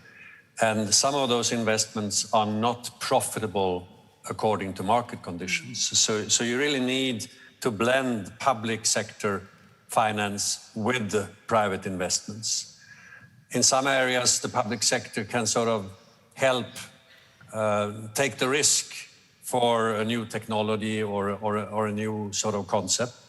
In others, it's more of a blending of sort. So I think, yes, we need that. And we are in the early stages of understanding better how this type of blending will happen. I think the very good thing with the European Commission initiative about the city mission, and now first 100 cities, but later on more cities becoming involved, is that we can learn from each other. And that good examples in one part of Europe can be taken up in other parts of Europe. And we have already seen that in Viable Cities in Sweden. We have been active since 2014, that the cities who were early on in the process, they are now starting to share some of their experience. And I think it's a beautiful process. And one area in particular in Europe where we really have to make efforts in the next coming years is Central Europe, where I know that some cities struggle. Let me mention Budapest as an example, where you have a government, Orban, who is not very much interested, at least not in reality, in climate mitigation, whereas you have a mayor who is very much interested. And here I think to be part of the European Union and to be able to be part of this network of cities is going to help a lot. So I'm very encouraged by these initiatives. And investment, of course, is a key area. Thank you very much, Anders Wijkman. I'd like to turn to Hedda here from your perspective. Advice to the city of Lund. It's a big question. But from your citizens and circularity perspective, what should the city of Lund do to, well, also reach its citizens in terms of reaching climate neutrality by 2030? Yeah, I think that's a really good question. And I think it comes to the heart of the issue about the transition, that it's not just a question of environmental protection and sustainability, but it also provides the opportunity to really reimagine the way in which our cities work and how they work for the people that live there. So I think from my perspective, and when it comes to engaging citizens, I think we really need to focus on the co-benefits that such a transition has to offer, whether it be the well-being and health benefits associated with more active mobility options, whether it be the connection with nature by introducing nature-based solutions into our cities, or the many jobs that the circular and sharing economy have to offer. And I think by using these co-benefits as kind of a key talking point when we engage citizens and talk to them about the climate neutral transition, I think this is a key leverage point to get citizen engagement. Thank you very much, Hedda. I'd like to turn to you from your perspective from the academia. What advice can you hand to the city of Lund in terms of reaching this goal? Well, first of all, if you look at this whole sustainability challenge or climate challenge, I think we can look at it from two ways. One is we can look at it as we have to limit our emissions, we have to limit our consumption, we have to limit the use of natural resources. Yes, that's all true, but we can also look at it from another side, and that is we have to innovate, we have to have social and technological innovation and even system innovation in such a way that enables us to become carbon neutral. And I think the key role of cities are one that, okay, a lot of people live in cities, we use a lot of consumption is happening in cities, and we lose a lot of natural resources, so we can limit, but also most of the innovations occur in cities, especially in cities where we have universities and cities, in cities and working closely together. So I think what the biggest role that we can have is through our students, like Hedda here, and then through our research, and by doing that together with the city. In addition, we have to remember Lund University is a really big employer and a big economic actor in the city, and of course we have to look at how we operate as well. Of course.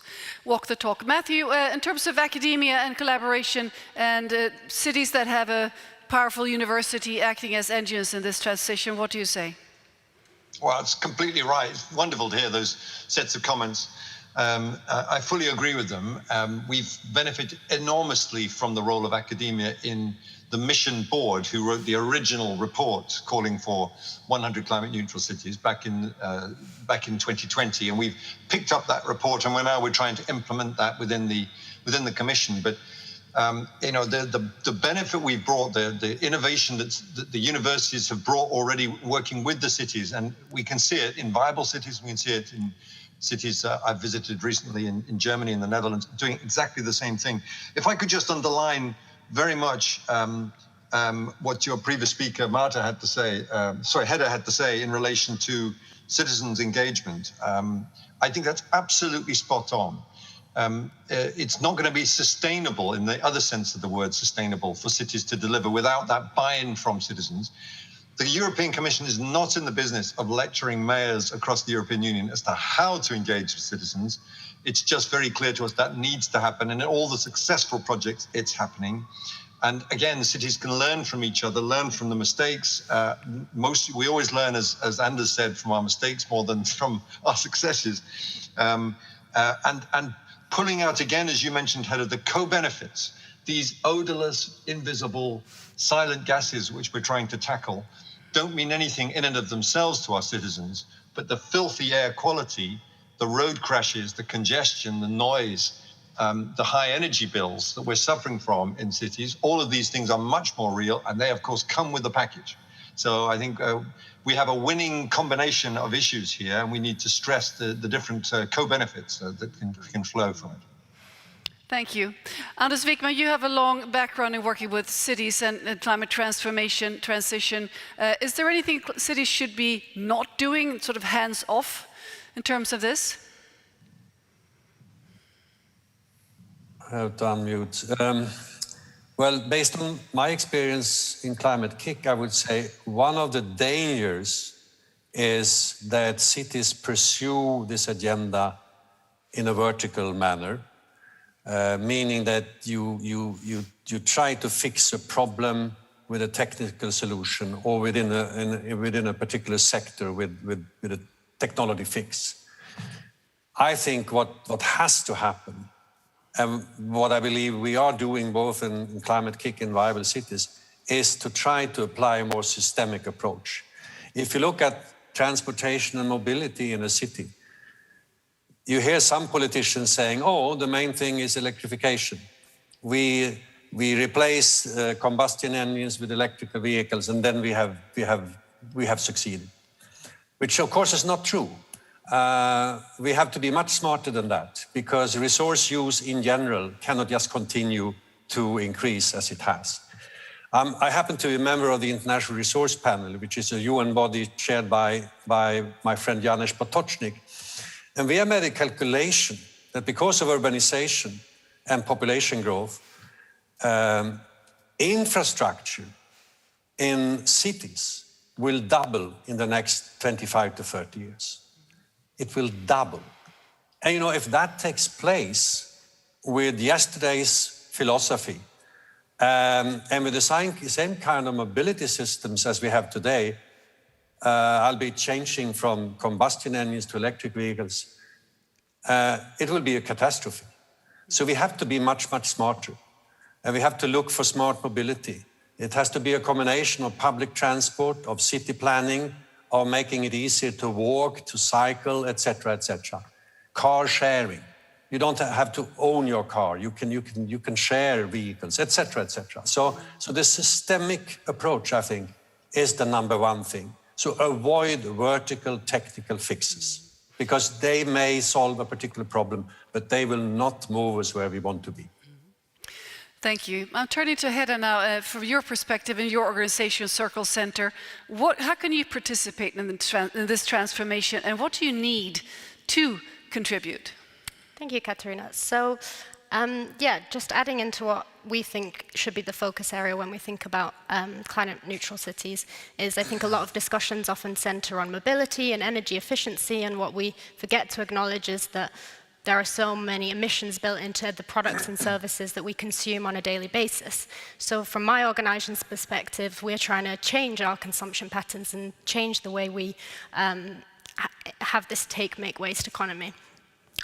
So we've had a great partnership with the municipality, and we've developed it more this year. And I think the biggest thing we need is kind of this education and awareness campaign about the impacts of our consumption on the one hand, but then also the ability to do something about it. So we have a sharing economy concept which allows people to borrow items they need rather than purchase them. And just the more citizens in Lund that are aware of this model, aware of how it can advance our climate neutral goal, and the more they use our services and the more other businesses try and strive for these kind of models, I think that would be the solution.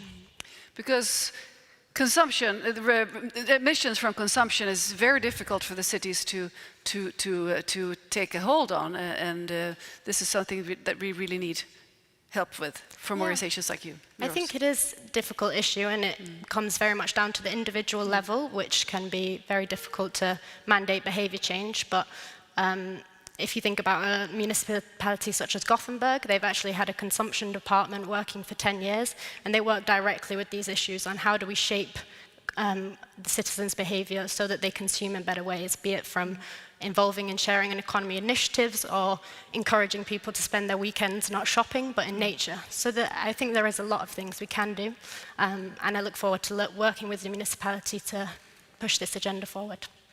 Thank you. Per Mikwitz, from the perspective of Lund University, you of course obviously contribute massively already, but what do you need more to be able to contribute to this transition? I think actually we have to be honest, we need to do a lot more.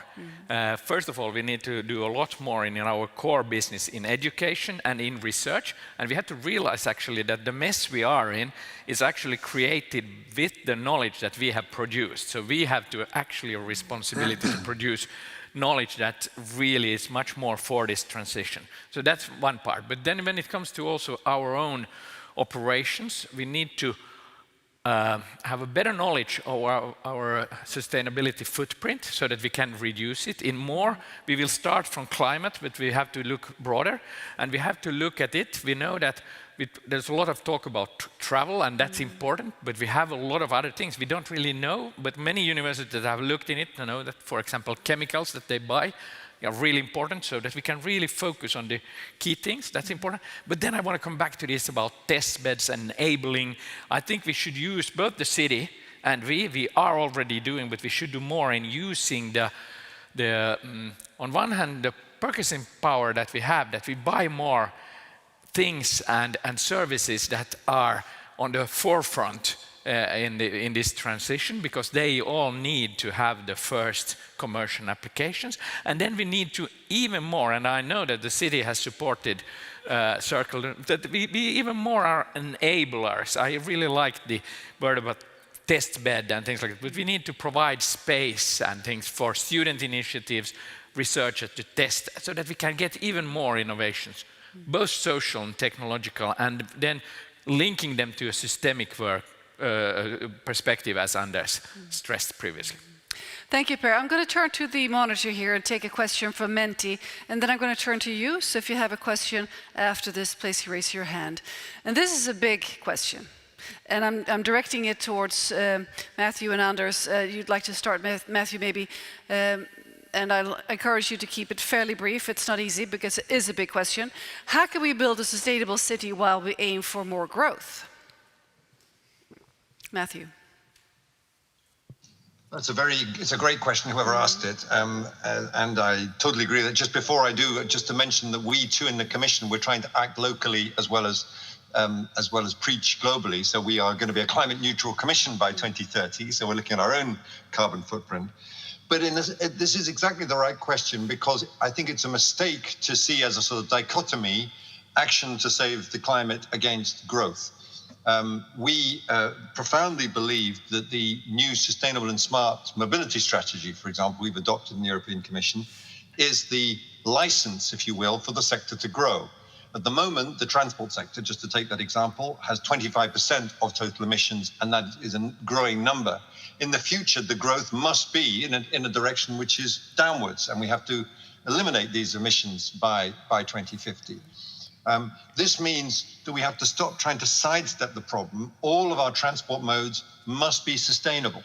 If we want to continue to fly into the later part of the century or to drive, then it has to be sustainable. But by the way, I completely agree with what Anders said, that we shouldn't try to play golf with just one club. We can't assume that electrifying our cars in cities is going to solve that problem. Part of it is by looking exactly at the point again that Hedda's identified about behavior. And this is indeed a very difficult category of emissions to tackle, what we call the Scope 3 emissions. In our mission, we will not be requiring that cities eliminate Scope 3 emissions, things related to the use of my mobile phone driving an ICT carbon charge somewhere else in another country, or the beef that's embodied in, the carbon that's embodied in beef that I buy from Argentina, for example.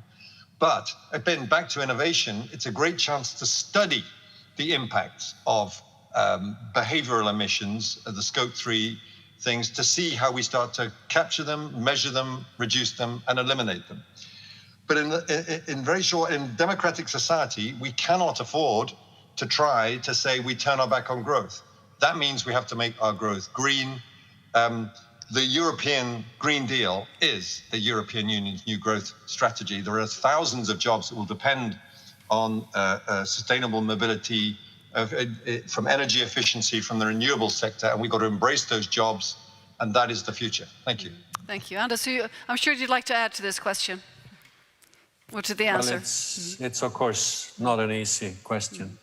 And I've been a member of the Club of Rome since 1989, so I've been close to this discussion ever since. And of course, there are limits to material consumption, no doubt, and we see it all the time. So, and I think, ironically, the climate challenge, we know more or less the technical answers to it. Solar energy, wind, maybe geothermal, etc., will, in the long-term perspective, address this problem and make it possible to leave behind fossil fuels. Question is whether we do it in time. But when we look at the rest of the life-supporting systems, the oceans, the soils, the forests, biodiversity, that's, in my opinion, a much more difficult issue. And here we need to work very, very hard to achieve what I would call dematerialization, to do what we are doing with as little materials as possible, and to attain living standards without increasing our footprints.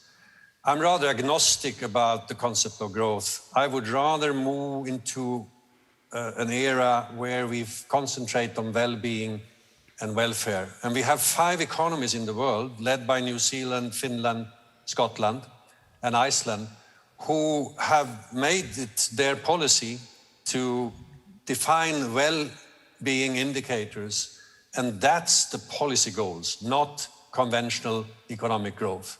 And I think that's a very important step in the right direction, because economic growth measured as GDP is a quantitative measure. It says nothing about the quality.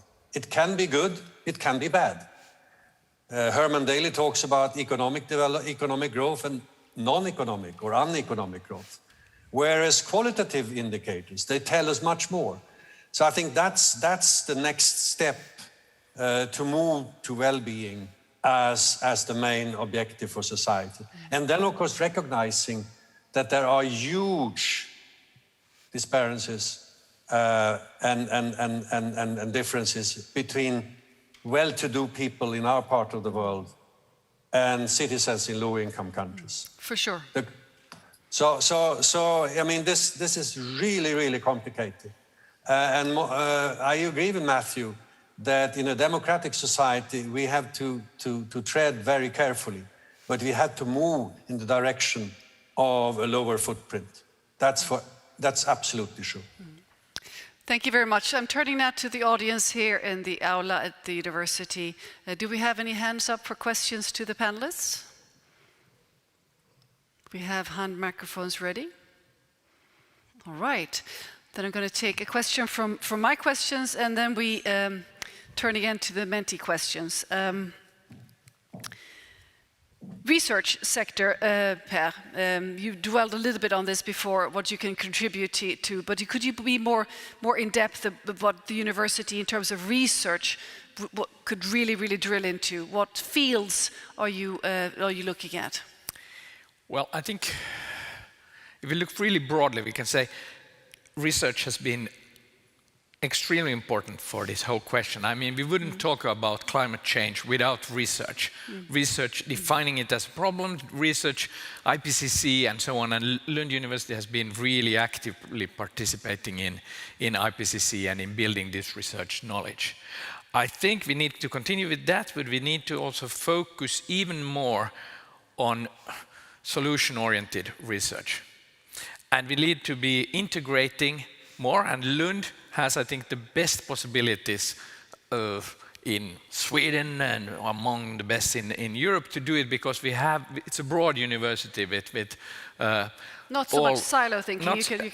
But we should be better in linking together, and we are working with that. We have new programs. We have a new PhD school on Agenda 2030. We have new projects integrating across, but there is much more to do.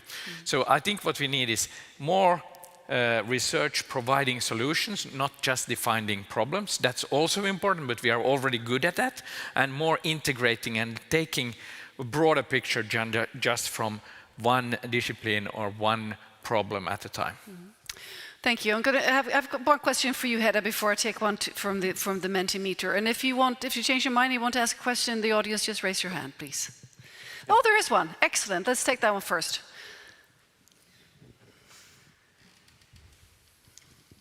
Thank you, and thank you to the panel. I'm Anna Wetter-Rydder from SIEPS, the Swedish Institute for European Policy Studies.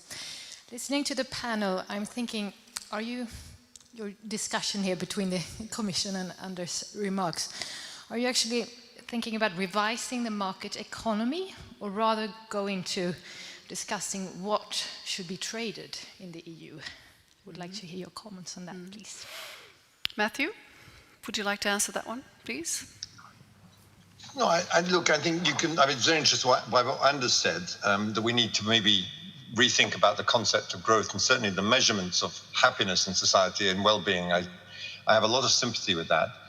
My point, I think, would be that we don't need to revise the market economy in order to do these basic things. If you take the concept of external costs, what we have failed to do conventionally over the years is to sufficiently take account of those external costs. With the University of Delft, we've done a big study which shows that the external costs of transport are somewhere between 600 billion and 1 trillion euros every year. And that's the costs of the things that Hedda mentioned earlier, the cost of congestion, the cost of deaths from road crashes, the cost of terrible air pollution and noise.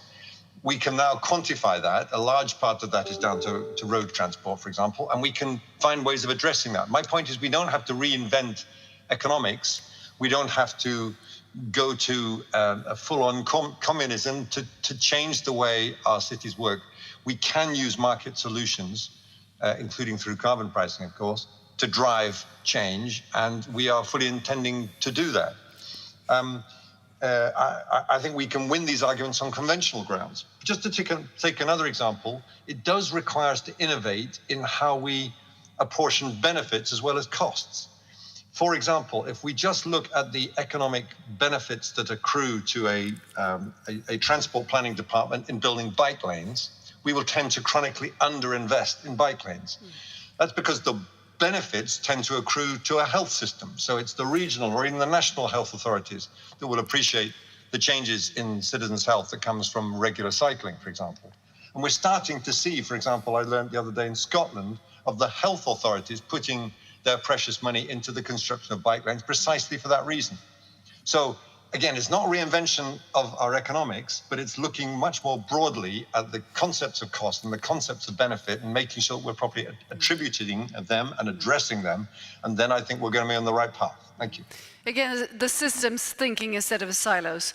Per, would you like to add? If I could add something to it, I think actually that we are going to change the way the economies are working. And I think the ambition of the Green Deal is to do that, so that it incorporates this, but in a much more sophisticated way that we were talking about, say, only 10 years ago. Then we were much thinking about one externality at a time and how we do, we have one policy measure taking care of it all if we just get it strong enough. Now I think we have in the Commission in Europe a more sophisticated understanding of how systems change and how they develop, where you need innovation, you need research, you need knowledge, you need to have demand for, create the demand for this at the same time. So we are going to, and I think the ambition is to change the economy and how it works, and we will, as side effects, I think, at that, we will probably get changes that we don't fully understand at the moment. But I think we are mobilizing in a different way, and it's not just marginal and getting one externality by at the time right. I think we are doing much more at the moment. I hope so, at least. May I add to that? Yes, please, Anders. Well, I agree, of course. We shouldn't aim going to some kind of a planned economic system. But I do submit that the economic model that has been guiding us so far, of course, has to be transformed, because we have moved from 1.5 to 2 billion people when the market economy developed to almost 8 billion people today, and economies are so much larger. So externalities, by the way, I don't like the term. It indicates that it's something very, very marginal. Externalities are today major challenges to us. And the problem is, how do you integrate them into market prices? I worked for many years with Ernst von Weizsäcker, and he introduced an ecological tax reform many years ago. And the idea was to lower taxes on labor and increase taxes on the use of nature. And let me take the circular economy as an example. I don't think we're going to move in that direction decisively until we realize that the cost structure of the economy is flawed. Let me give you an example. If you want to build a new house, a new brick costs you about €1 a piece. A reused, renovated brick costs you around €2 a piece. And it's the same almost all over the economy, in every sector, that virgin materials are cheaper than reused materials. And as long as this is the case, circularity will not happen. We will continue with our linear production. So I think we have to really analyze carefully the economic system and the role of policy making in it. And I hope we can do the necessary reforms. But I'm not absolutely sure, because I see, not least in the Swedish parliament, that some part of the political spectrum, they don't want to talk about this. No cost increases for business, full stop. So it's a battle. Thank you, Anders. I'm turning now to Hedda. Yes, I'd like for you to respond to this and from your perspective. And you're also you have the ear to the ground when it comes to the citizens and what they need for this, to make this transition. Yeah, thank you so much. And I think that's the point I wanted to stress. And I'm 100% in agreement that these economic transformations are pivotal. But I think we also need to take a bigger look at societal transformations and in the way we see ourselves and what success looks like to us. just thinking about on a consumption level, we see that our material goods are so highly linked to what we believe is success or what we think is a good life. And I think this is something that needs fundamentally reimagining when we think about what Anders is saying about the limits to growth and the need for developing countries to grow. We can't always want to consume more and have more, and we do because it's so linked to how we understand success. So I think in addition to these economic transformations, we have to also make this kind of societal reimagining. Thank you. Can I jump in one more time? Yes, Sorry. briefly, because we need to move on to electricity, and I have one question on funding too. I'll be super brief because I think this is fun because for the first time we're getting some disagreement in the panel rather than some agreement. Look, I fundamentally agree with what Anders and Hedda have just said, but the case I'm trying to make is that we don't need to go that far to make our case. And we can win these arguments on conventional economics. The reason I'm stressing this is politically, I think all of us would agree on the panel that these are things we should reimagine. It's absurd that new things cost less than old things. Fully agree with that. But we can win, we will find it more of an uphill struggle to take everyone with us. We can win this one on conventional arguments by realizing the benefits of living in a better, more lovable city. We don't need to knock down the system to win this case, and we're going to have to bring people with us in this tough challenge to get to climate neutrality. Thank you. Thank you for your perspective on this. This is not an easy topic, obviously. In terms of energy, I have a question here to Anders. Can we use scarcity of resource? In Sweden, we have the current, well, not just in Sweden, in other countries, current high price on energy as a concrete crisis to speed up transition at a local level. Anders. Well, I mean, of course, energy prices are important in guiding consumption. I mean, I think energy efficiency is going to be more focused upon by everybody because of energy prices all of a sudden going up. But I don't think a sort of a permanent crisis situation will make it easier in terms of energy access, is going to make it easier to do the transformation or transition.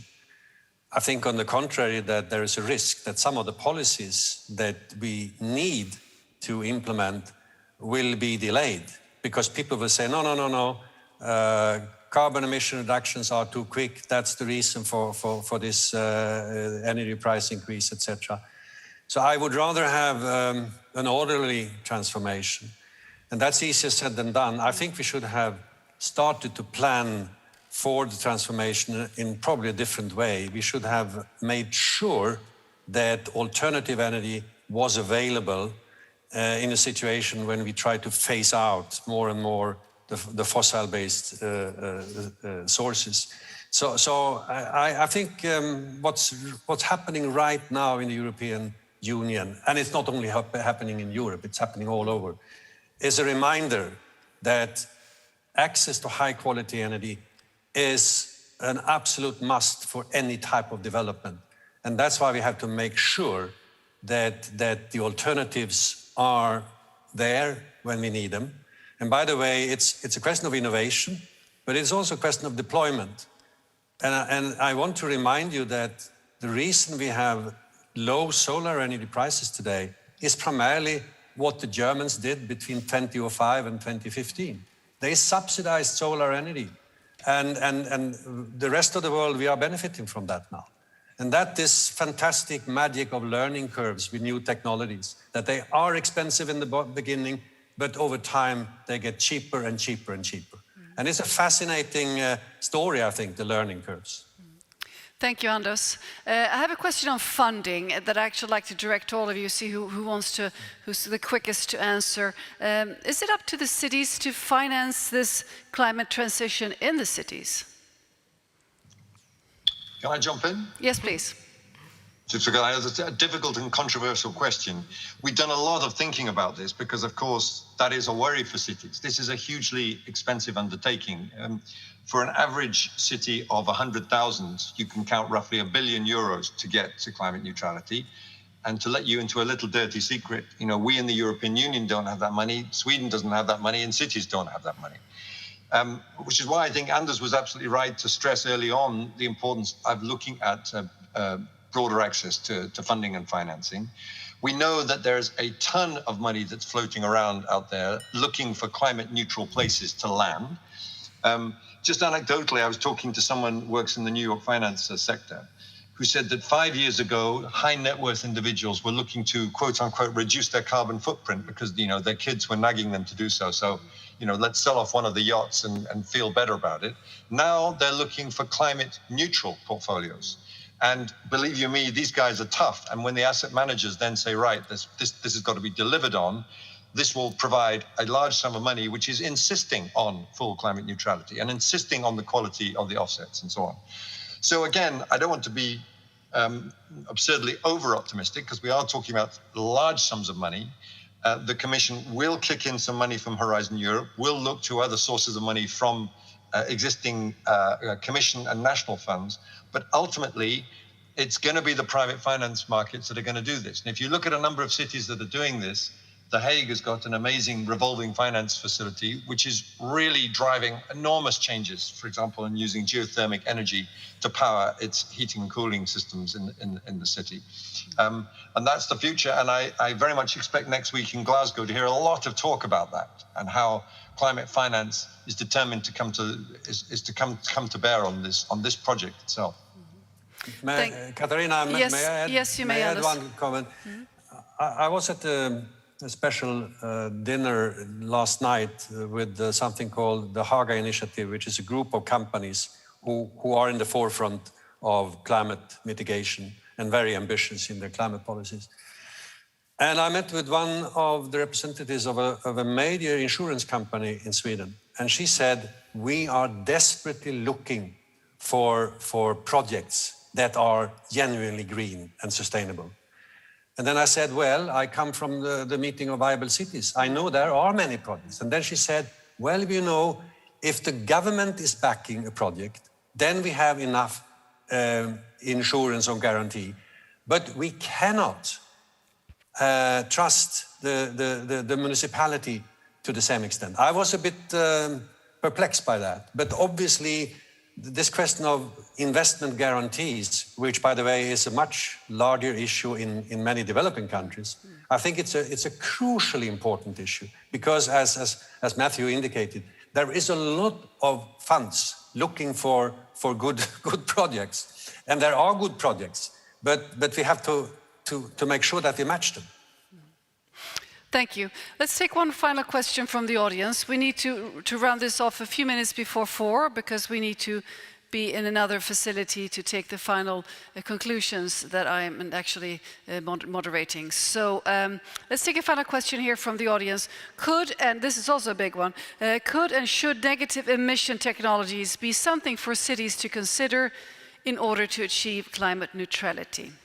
Matthew. Should we look at this offsetting negative emissions? Could you just repeat the question? I'm yes, so sorry. One word. No worries. Could and should negative emission technologies be something for cities to consider in order to reach climate neutrality? Well, thank you very much. My short answer, and I think I've been too long, is that cities need to look at everything, and I'm sure they will be with the advice of people like Viable Cities, research from universities, looking at all possible techniques.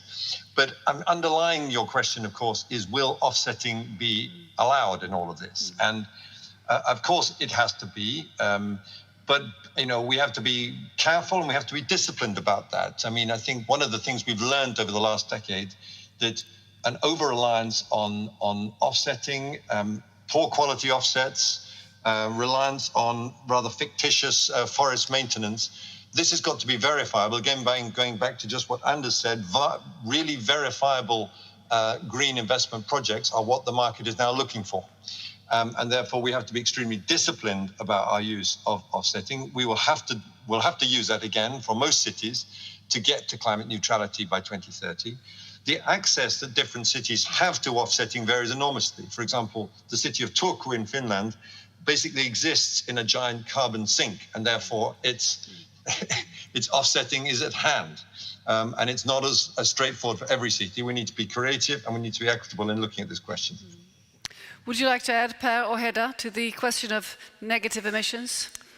Well, I think personally that is something that we absolutely need to look into, but I wouldn't focus the city's energy on that. I think in order to get carbon neutral by 2030, and in order to get also the positive values and the positive energy there, it has to be built on really reducing the emissions within the city and that we have, and coming up with new solutions for that. But globally or even nationally, we also have to look into that. But it's a different sort of, I think it's slightly different discussion. So I would say the main effort in Lund has to be on becoming carbon neutral without offsetting. Hedda? I would just like to reaffirm what Per said. I think in the institute that we're both part of, we call this kind of technology a end-of-pipe solution, and it fundamentally doesn't get to the core of the problem. Anders Wijkman, would you like to have last word on this one? No, I agree. This is not primarily something for the cities. It's something for national governments and maybe European Union level. So a negative emission, and you know, we still don't know enough about it. I would favor nature-based solutions, but then you are primarily not in the city context. So, yeah. Well, the discussion will definitely continue. We've gotten quite a few good questions from Menti, from the viewers. Thank you for that, and also a question here from the audience at the aula. And many big thanks to Hedda and Per and Anders and Matthew who participated in this panel. And well, best of luck, Lund and the other cities aiming for this really, really important goal. Thank you, and bye-bye.